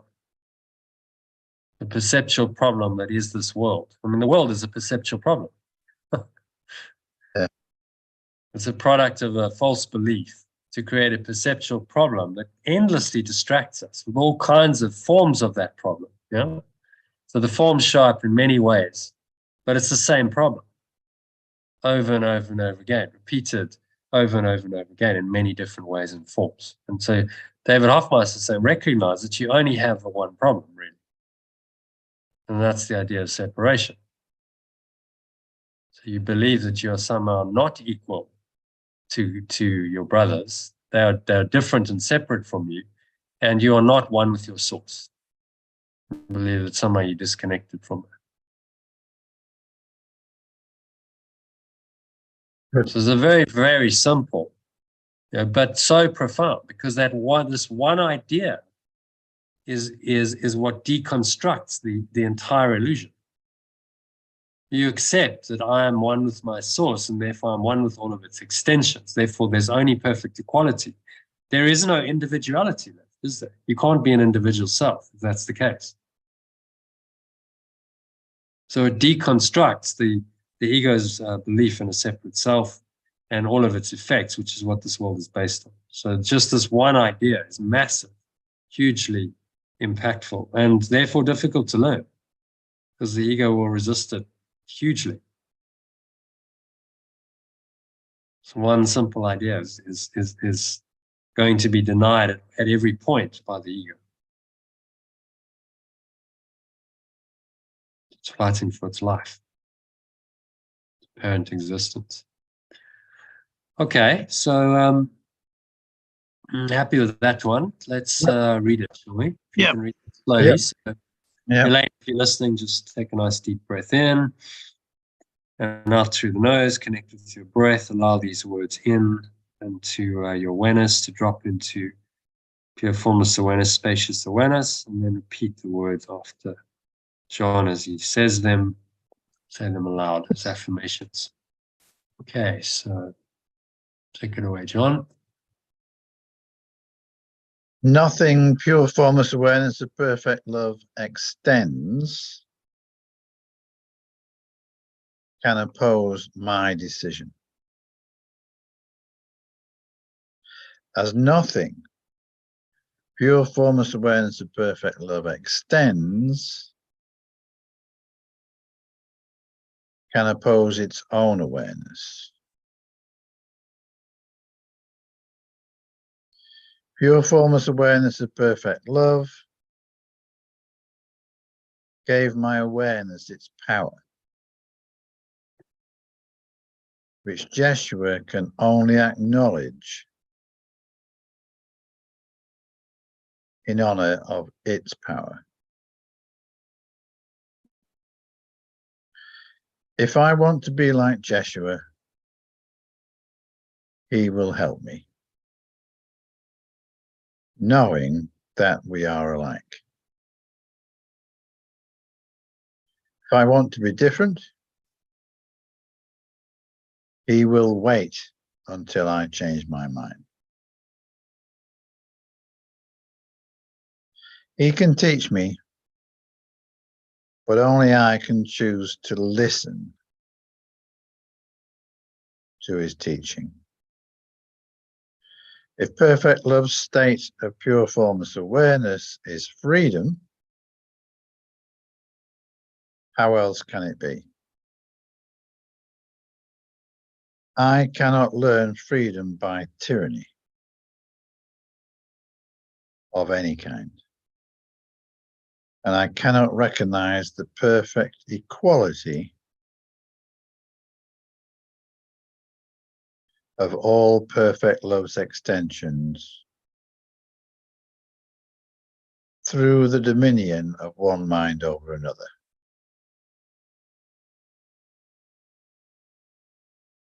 Perfect love's extensions are equal in our awareness, as we are all the awareness of our source. This is the only lesson Jeshua came to teach, and the only one I must learn. It is. Okay, so 2 more paragraphs, moving swiftly on. Read that, John. Yeah, if your will were not mine, it would be our Father's. Would not be our Father's. Oh yeah. I thought it was a bit strange. Yeah, if your will were not mine, it would not be our Father's. Alternatively, If your will were not mine, it would not be our sources. This would mean you have imprisoned yours and have not let it be free. Of course, of yourself you can do nothing, because of yourself you are nothing. I am nothing without the source, and you are nothing without me. that source will be Father. Yeah? Source is the Father. Without the Father, and you're nothing without me. Yeah. Because by denying the source, you deny yourself. Maybe let's make that your source. Yeah. I will always remember you, and in my remembrance of you lies your remembrance of yourself.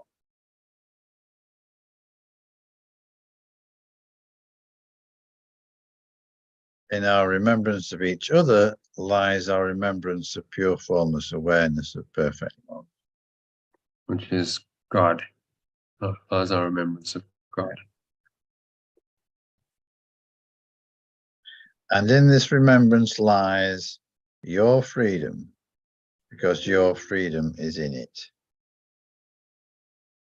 Join then with me in praise of it, and you whom it created, and you whom he created. Oh, it created.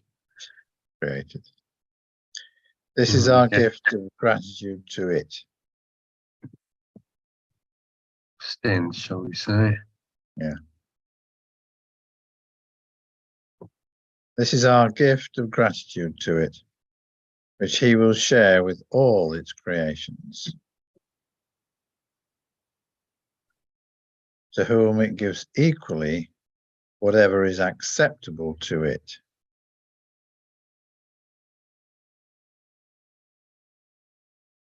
We'll share with all its extents. It gives equally whatever is acceptable to it. Because it is acceptable to pure formless awareness of perfect love, it is the gift of freedom, which is its awareness for all its extensions.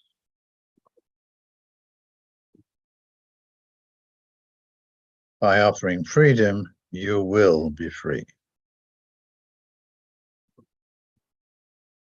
Okay, so what's he saying here in summary?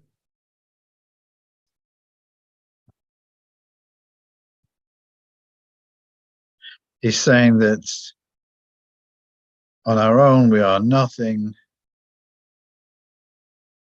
When connected with our source, we are free and we are our true selves.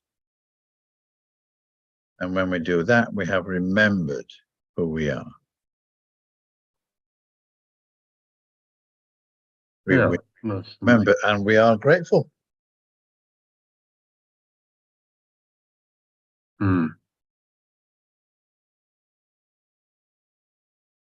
Yeah, I quite like the gratitude thing. A gift of gratitude to it, which it will share with all its extensions, and gives equally whatever is acceptable. So gratitude, freedom, joy, it's all just pointers to the same state of mind, which is its awareness for all its extensions. So we translate God's will, because it is acceptable to him. It is a gift of freedom, which is his will for all his sons. Which is its awareness for all its extensions. So that awareness is extended out to every mind. It's in every mind. Yeah. And as we offer freedom to others, we offer this awareness to others, we must be set free ourselves, because as we access that awareness that is our freedom, we have to access it to give it, then we know that it is ours. So as we give, we receive.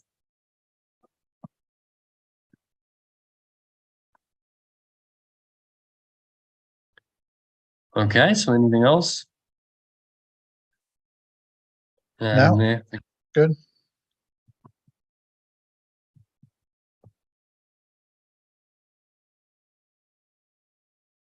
Yeah, so let's personalize this.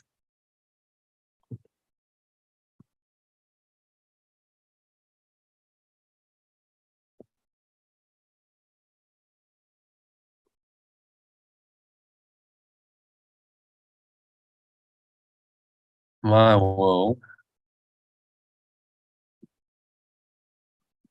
we're not talking about my will, we're not Yeshua's. If let's make this awareness, if you'll be consistent, if your awareness will not mine,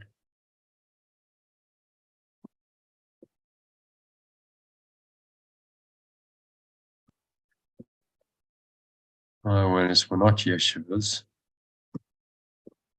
would not be our sources.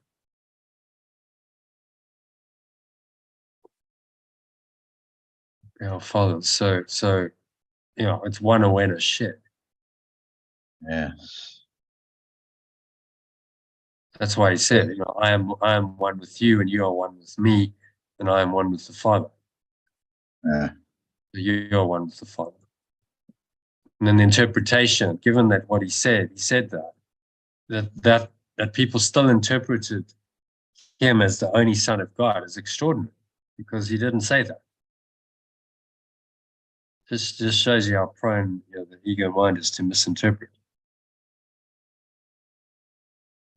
He said very clearly, we are all one. I am one with the Father, And the Father is one with me and I'm one with you, so we're all one.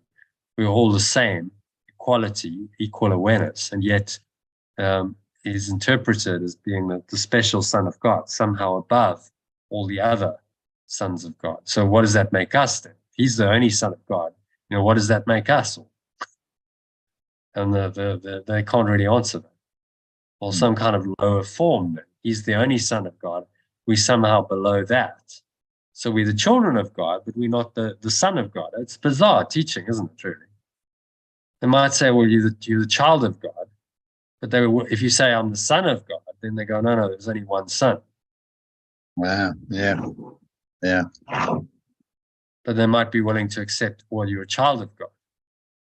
But it's the same thing. So he's just really deconstructing this false belief that he is something different or special from us, that he's somehow above us. Saying, no, we're all the same. And because we're the same, therefore we have the same source. If we weren't the same, then separation would be true. We wouldn't have the same source, and separation would be reality. It's as simple as that.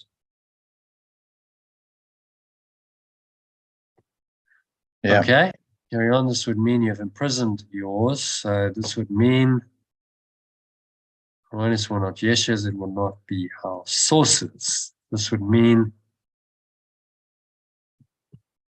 I have imprisoned. Yes. This would mean I have imprisoned. Imprisoned mine. This would mean I. If my awareness were not Jeshua's, it would not be our sources. This would mean he. Well, it's not I, is it? It's he. This would mean Jeshua. Let's go to the original. This would mean you have imprisoned yours and have not let it be free. So it's you and yours. Yeah. So this would mean I have imprisoned mine and have not let it be freed. So I've imprisoned my will, my awareness. Of myself, I can do nothing. Because of myself, I am nothing.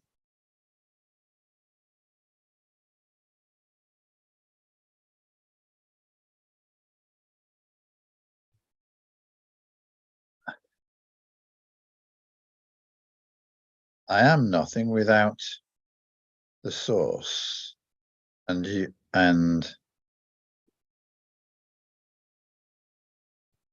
He is. It gets tricky because he's actually talking about himself. yes. Yeshua is nothing without the source. The source, and I am nothing without.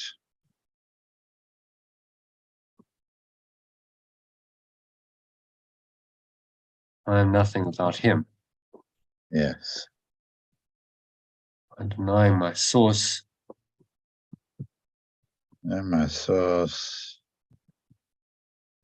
I deny myself.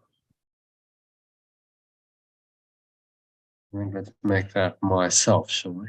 Capital self. By denying your source, you deny yourself. I will always remember you, so he will always remember me. And in his remembrance of me lies my remembrance of myself.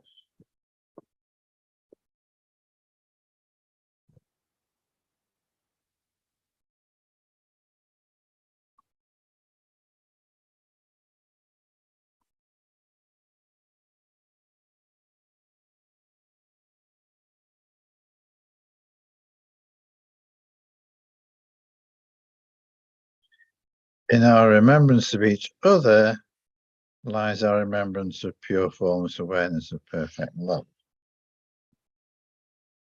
Okay? And in this remembrance lies my freedom.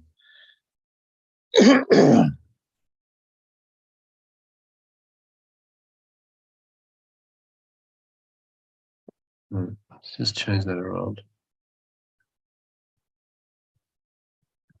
Our remembrance pure formless awareness, remembrance of perfect love.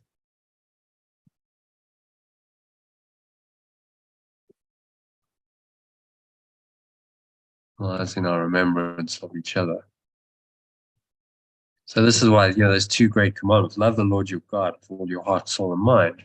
But you can't do that unless you love your neighbor as yourself. That's why there's the two.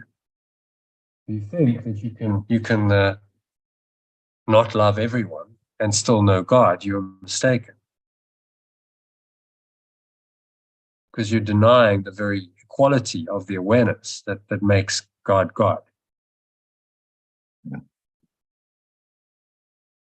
And in this remembrance lies my freedom, because my freedom is in it.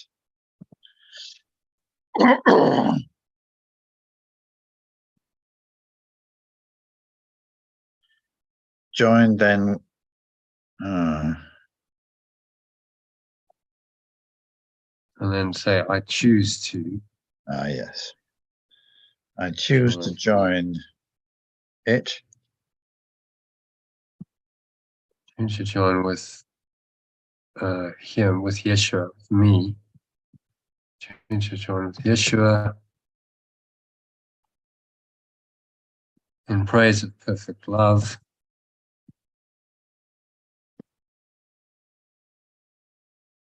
And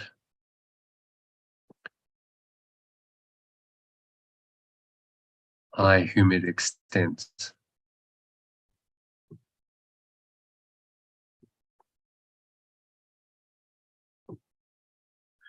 This is my gift of gratitude to it, which it will share with all its extensions, to whom it gives equally whatever is acceptable.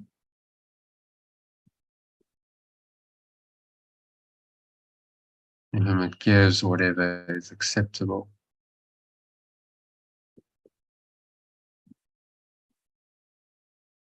Equally.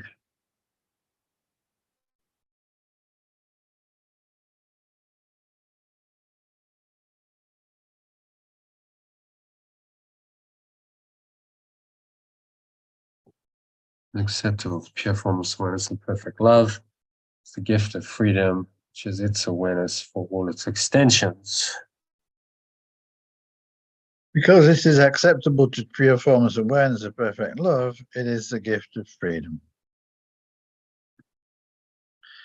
which is its awareness for all its extensions.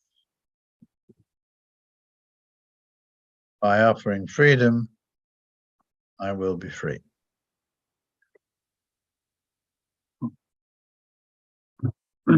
Okay, I'm going to read it from the top. Make sure you're okay with it. If my awareness were not Jeshua's, it would not be our sources. This would mean I have imprisoned mine and have not let it be free. Of myself, I can do nothing, because of myself, I am nothing. Jeshua is nothing without the source, and I am nothing without him. Because by denying my source, I deny myself. He will always remember me, and in his remembrance of me lies the remembrance of myself. Our embrace of perfect love lies in our remembrance of each other. And in this remembrance lies my freedom, because my freedom is in it. I choose to join with gesture in praise of perfect love, and I whom it extends. This is my gift of gratitude to it, which it will share with all its extensions, to whom it gives whatever is acceptable to it equally. Because it is acceptable to pure formless awareness of perfect love, it is the gift of freedom, which is its awareness for all its extensions. By offering freedom, I will be free. Okay, happy with that? Yep. You just said one in the middle here, you said something like, instead of remembrance, my something else. So just I'll do that. Yeah, so it's remembrance. So do you want to, I can read it if you want me to read it to you. Yeah, okay. Yep, yep, Meditation. You like yep. that? Yep. All right, so just making yourself comfortable. Take a nice deep breath in and out through the nose. Exhale, just allow these words in and repeat them after me in the gaps that I leave as affirmations of these powerful truths. So if my awareness were not Yeshua's, it would not be our sources. This would mean I have imprisoned mine and have not let it be free.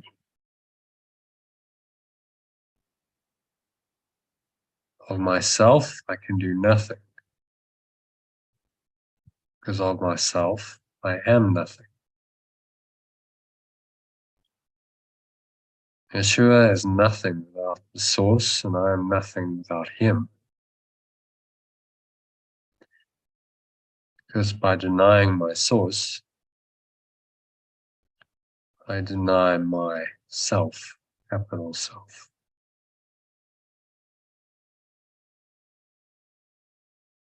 He will always remember me. And in his remembrance of me lies my remembrance of myself, capital self.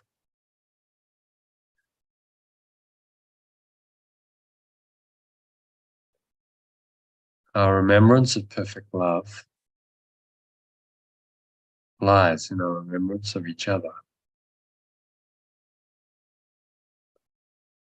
And in this remembrance lies my freedom, because my freedom is in it, in perfect love.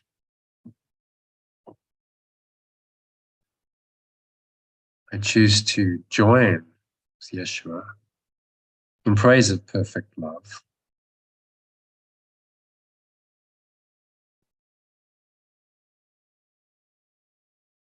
And I, whom it extends.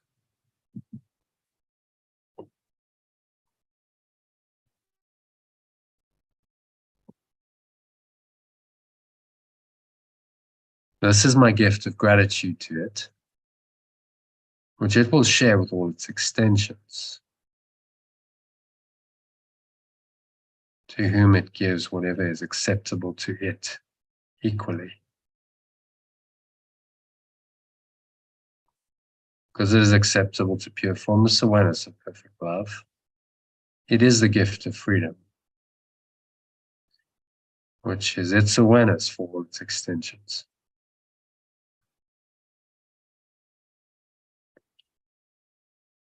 By offering freedom, I will be free. So it is.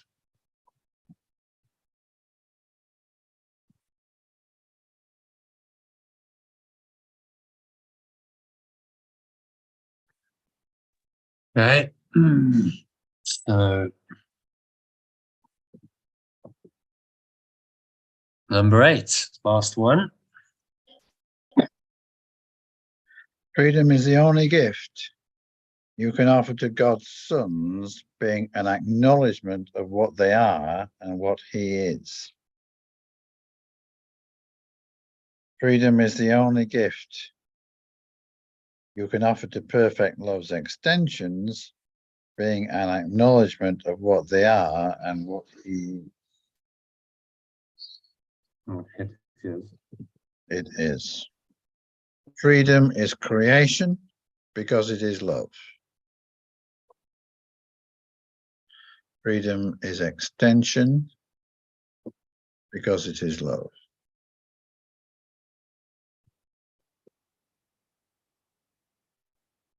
Whom you seek to imprison, you do not love.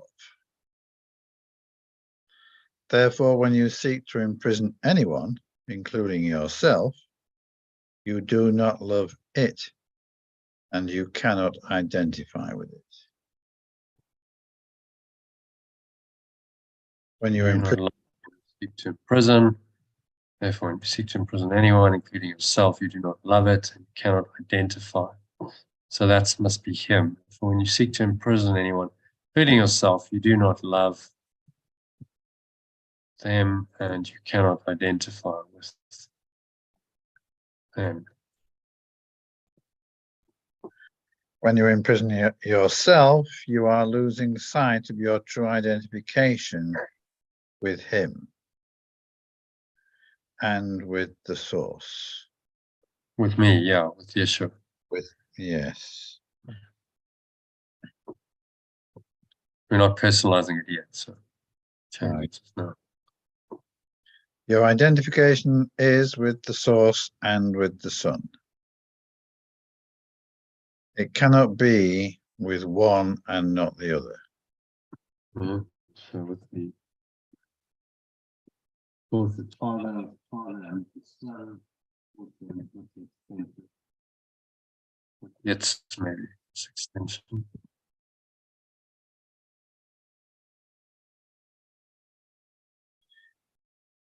If you are part of one, you must be part of the other, because they are one. The Holy Trinity is holy because it is one. If you exclude yourself from this union, you are perceiving the Holy Trinity as separated.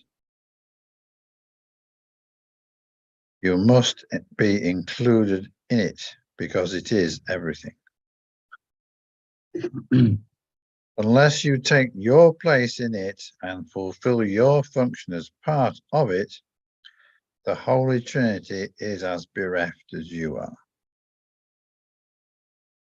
No part of it can be imprisoned if its truth is to be known.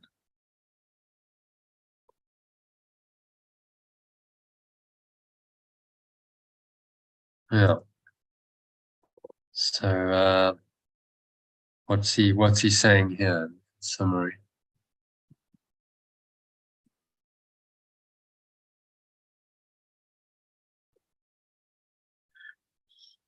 It's saying that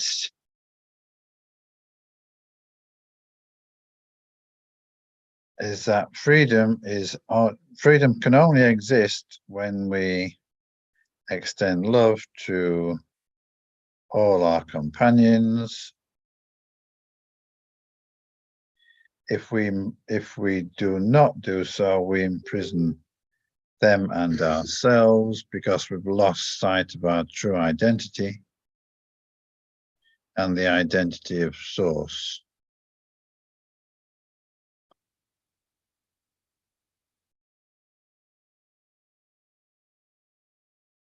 And also, when we do that, we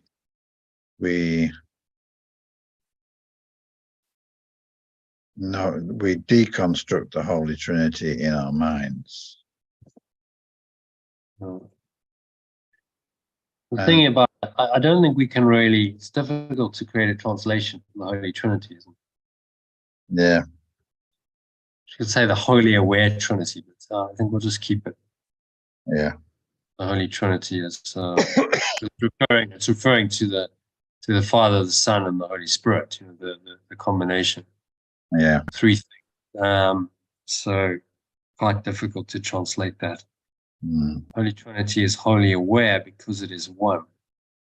So it's actually, we've discussed this before. The Holy Trinity is the idea in the illusion of the Christ, the one self, that's one, and its interpretation, its reinterpretation of the dream, which is the Holy Spirit.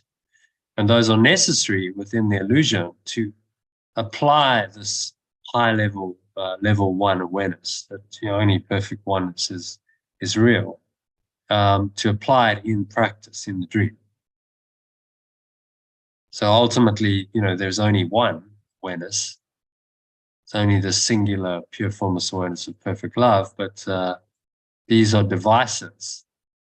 in our mind for overcoming the separation. They help us to climb the ladder, to reinterpret, to start identifying with our true self, which then naturally leads us back into the state of pure formless awareness of perfect love. Because if you have only a belief in one self, in the perfect equality of that self, that you are that self and everyone's that self, then that will lead you back into the state of awareness, inevitably. So these are the intermediaries, the Christ or the true self and the Holy Spirit are necessary if you think you've separated, in order to get back home to this pure formless awareness of perfect love that's perfectly one, and attain that perfect enlightenment.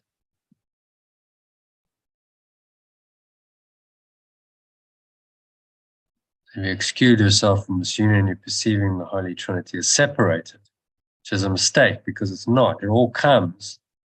These are logical extensions, shall we say, of the idea of perfect oneness in the dream of separation. This is how it's perceived, as our true self or Christ, and as the ability to reinterpret all experiences in time and space from the perspective of the one self and oneness.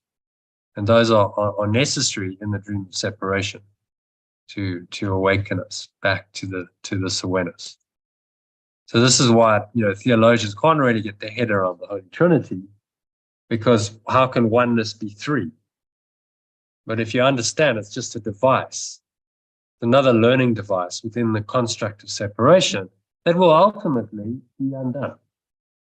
So we don't need the Holy Trinity when we're back in level one, pure formless awareness of perfect love, because there's no need for a reinterpreter of false experience, because that experience doesn't exist anymore. And there's no need for a true self that can do that reinterpretation and have true perception, because there's only pure formless awareness of perfect love. But while we seem to be here, they're useful and necessary to climb the ladder back up up the ladder of separation. Is that clear? Yeah. Good. Okay. So what's he saying here in summary of this? Anything else you want to add? Well, I summarized the first half, Second half. and then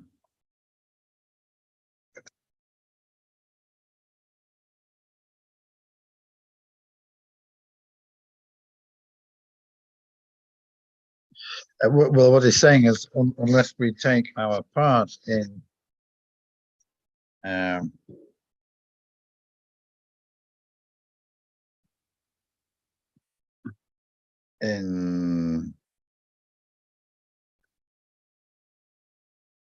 unless we, yes,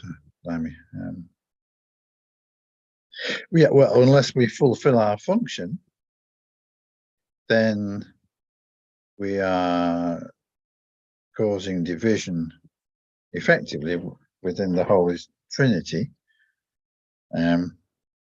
because the Holy Trinity is only complete when we are complete.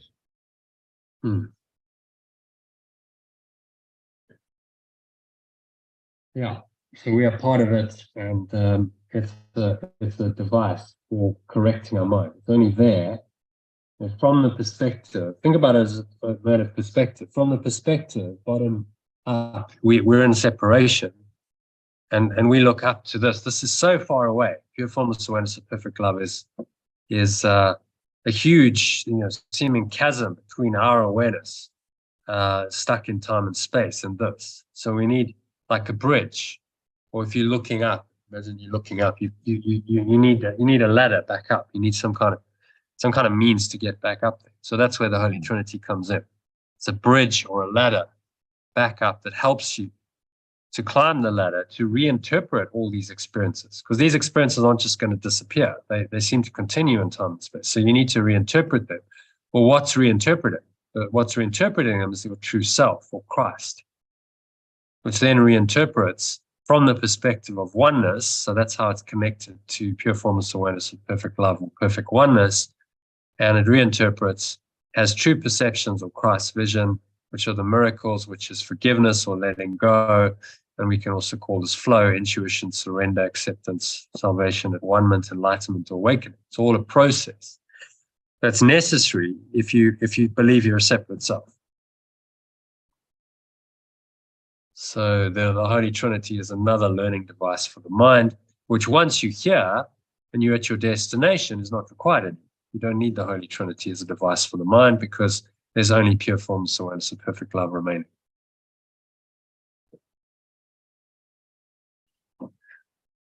Okay, so happy with that summary? Yep. So let's personalize this and read it in personalized form. Freedom is the only gift I can offer to perfect love's extensions, being an acknowledgement of what they are and what I am. Of what it is. Oh, no, what perfect love is what it's referring to. Yeah. Or Yeah. what I think the original was he, as he is. What he is. Yeah. What it is, what perfect love is. Yeah. Freedom is extension because it is love. You do not love whom you seek to imprison. Let's say my freedom is extension because it is love. Because it is love. Love, capital. I would like to capitalize love. Where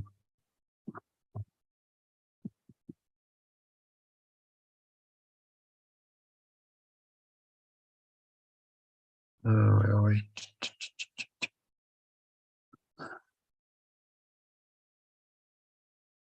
Oh, right, I'm doing the wrong one. No, sorry.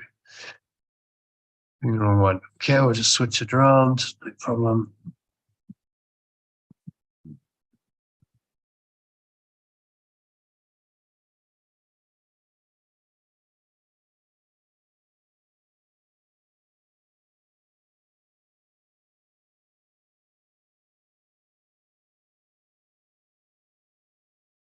Okay, so where were we? My freedom is extension because it is love. You do not love whom you seek to imprison. I do not love whom I seek to imprison. Therefore, when I seek to imprison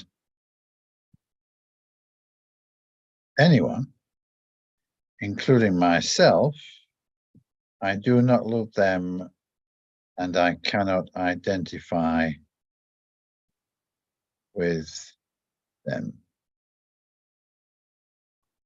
When I imprison myself, I am losing sight of my true identification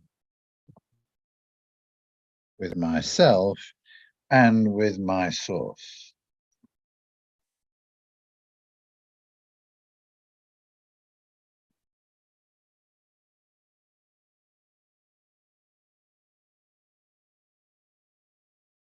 So with me, so that's with Yeshua, losing sight of my true identification with Yeshua and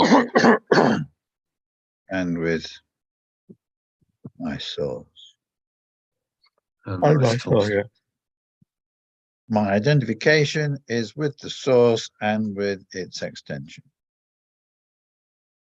It cannot be with one and not the other. If I am part of one,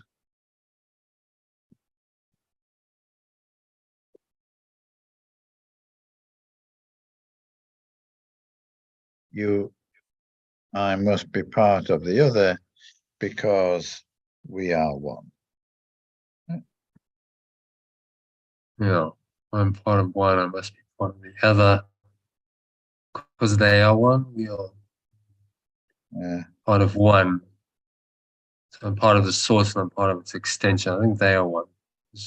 If I'm part of one, I must be part of the other because Because we are one. That's more powerful. We are one. Holy Trinity. Holy Trinity is wholly aware because it is one. If I exclude myself from this union, I am perceiving the Holy Trinity as separated. I must be included in it because it is everything.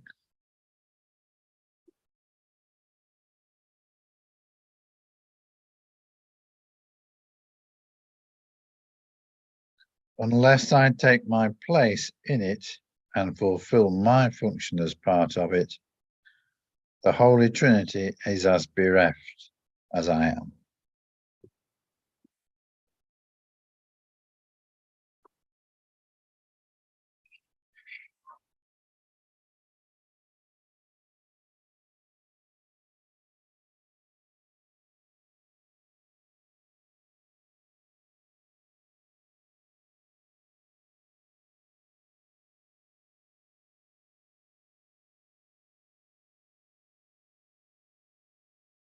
No part of it can be imprisoned if its truth is to be known.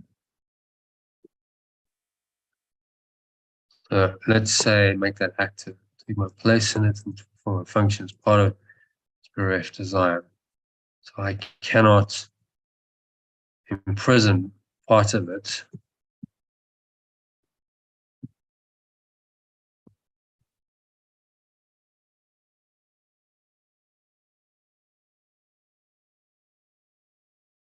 Part of it, if its truth is if I am. It's better. If I am to know.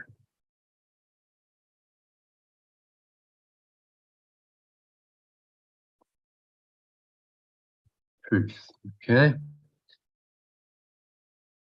Yeah.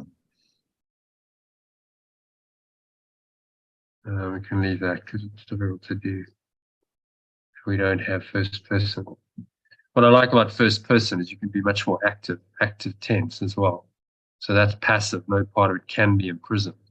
With an I subject, you can make it active. I cannot imprison part of it if I'm to know its truth.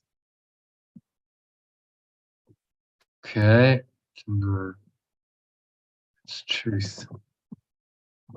It's to be known. Okay, so I'm going to read that from the top in the personalized form. Make sure you're happy with it.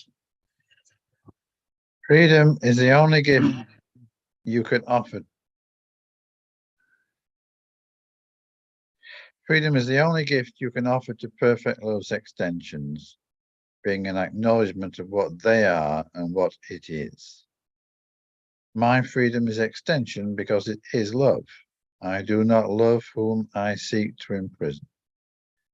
Therefore, when I seek to imprison anyone, including myself, I do not love them and cannot identify with them. When I imprison myself, I am not losing sight. I am losing sight of my true identification with Jeshua and my source. Identification is with my source and with its extension. It cannot be with one and not the other. If I am part of one, I must be part of the other because we are one. The Holy Trinity is wholly aware because it is one. If I exclude myself from this union, I am perceiving the Holy Trinity as separate. And change that back to they are one. It's going to be better like that. Because they are one, yeah. The Holy Trinity is wholly aware because it is one. If I exclude myself from this union, I am perceiving the Holy Trinity as separated. I must be included in it because it is everything. Unless I take my place in it and fulfill my function as part of it, the Holy Trinity is as bereft as I am. I cannot imprison part of it if I am to know its truth. Bereft. Should we change bereft to deprived, maybe? Something? What do you think? Yeah. Deprived.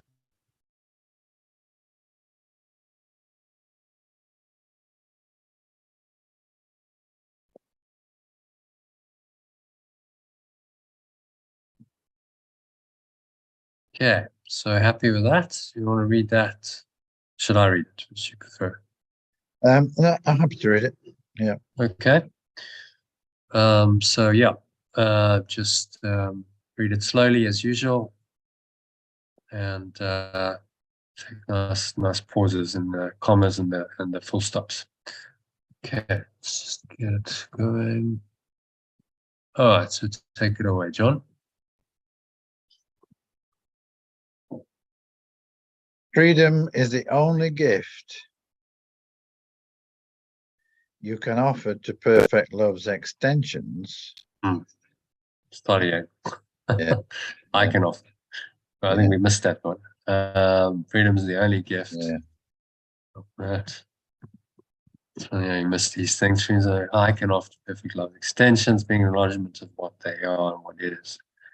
My freedom is extension because it's love. I do not seek to imprison anyone, including myself, not love them. I cannot when I imprison myself, I'm inside of my true identification. Cannot be with one and not the other. If I'm part of one, I must be part of the other. And so many words. See myself, I'm perceiving the nature and separate. Let's take my part in it, my function, it's proud as I am, become part of it. Yeah, okay, I think that's good. So it's all first person except the first. Yeah. Yeah. Missed that one. Okay, so let's start again. Freedom is the only gift I can offer to perfect love's extensions.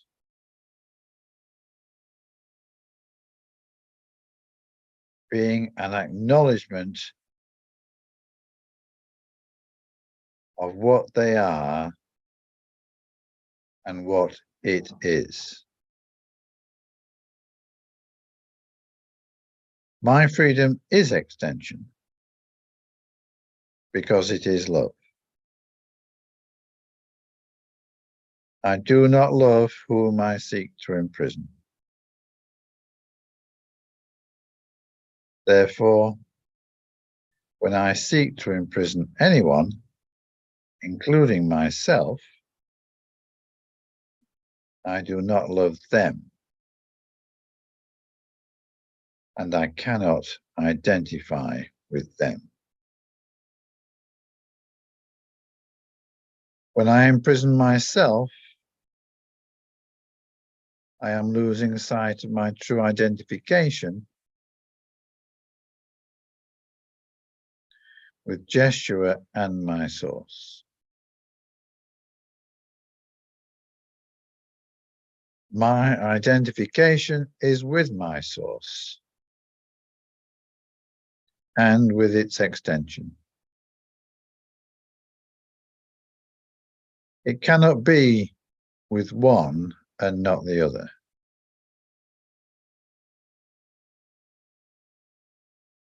If I am part of one, I must be part of the other because they are one.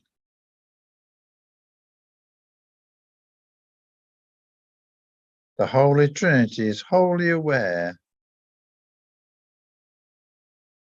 because it is one.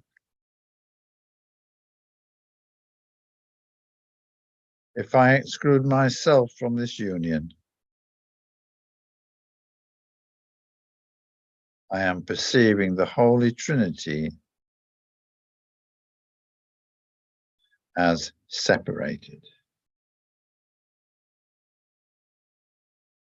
I must be included in it because it is everything. Unless I take my place in it and fulfill my function as part of it, the Holy Trinity is as deprived as I am. I cannot imprison part of it if I am to know its truth. And so it is. Amen. And that is the end of the paragraph and section.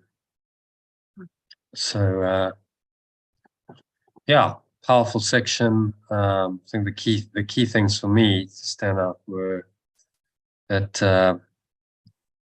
Yeshua can't decide for us. We must decide for ourselves, because we have free will. He can't impose his will upon us, otherwise we'd be violating the law of love, which is equality, and that we are all equal. We must be equal as extensions if we have the same source. You just used the word free will, Jono, in the sense of he can't push us into it because we have free will. Yeah. But that isn't free will, is it? Free will is when we are. So I'm using it in the traditional sense, in the conventional sense of free will, is that we have the ability to choose, and we must exercise that so-called free will correctly, in a right-minded way, and choose correctly. Otherwise, he can't help us. So in truth, that will is not free, because we still have a split mind, and it's only by making the right-minded choices consistently that we get out of the dilemma of so-called free will and accept that there really is only one will. And that one will, that one awareness that he's pointing to always is pure formless awareness of perfect love. That will is really free, and nothing else is really free. Yeah. But you can't really be in free will if you have an alternative. Oh, well, I'm totally free, but actually there's an alternative which is limiting. So, that was well picked up. Yeah, it just depends on which sense of the word you want to use it. The phrase free will can be used in the conventional sense of, well, we have free will, meaning we have a choice, or in our reinterpreted free will, it means that we are in pure formless awareness of perfect love, and that's all there is. So, difference between level 1 and level 2, isn't it? Do you see how the interpretation depends on the level you're at? Yeah. So level 2, free will, means, well, I have a choice between apparent opposites, between alternatives. At level 1, free will means that there is no choice, and that there's just pure formless awareness of perfect love. That's all there is. And so that's completely free without limit, order, and boundary. So it depends. That phrase, simple phrase, free will, where are you coming from in terms of your perception of it? If you're coming from level 2, then the idea of choice is meaningful, but from level 1, it's not. The course is often tricky because we get level confused and we interpret something at level 2, which is actually meant at level 1 sometimes. And it's that's why things like the capitalization and the language is helpful. Because if it's capitalized, then he's talking about level 1. Yeah. If it's not, but then, the Christ is not pure level 1, but it's still capitalized. So it gets even trickier than that, because you've still got, but it's a connection to it. Yeah. It's capitalized because it's connected to it. It's derived from it. But then, sometimes in like spirit, throughout the course, spirit is small, which makes no sense whatsoever. No. That you have spirit is small, because spirit is actually level 1. It's more level 1 than the Holy Spirit, which is capitalized. So, anyway, we can fix these little idiosyncrasies in the translation, which is what we're doing. Okay, so anything else? Any other questions, comments on that? Good session. Good. Let's go. Great. So, thanks, John, for taking the late shift. So finishing on my own would have been a daunting task.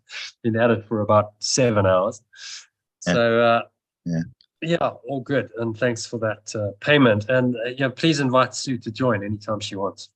She's most welcome. I saw her lurking in the background there. Hi, Sue, if you're there. Hello. She's saying hello. Hello. Yeah, I heard. Hi. Yeah, so join us anytime. You're most welcome. Thank you. I will. Okay, so I'll see you tomorrow, John. You're going to be able to join at 12:30.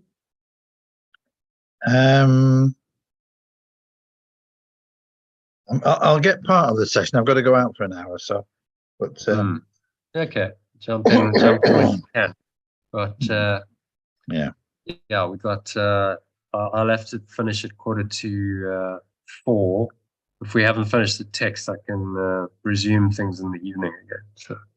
So I want to get this text done. I'm doing a house sit, so I'm not at Deborah's anymore, so I can actually work in the evenings.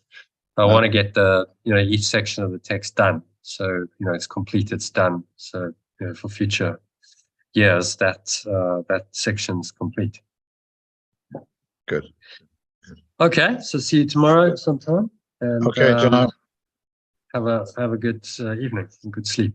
Yes, you too. You too. All right. Yeah. Yeah. Namaste. Bye Bye-bye. for now.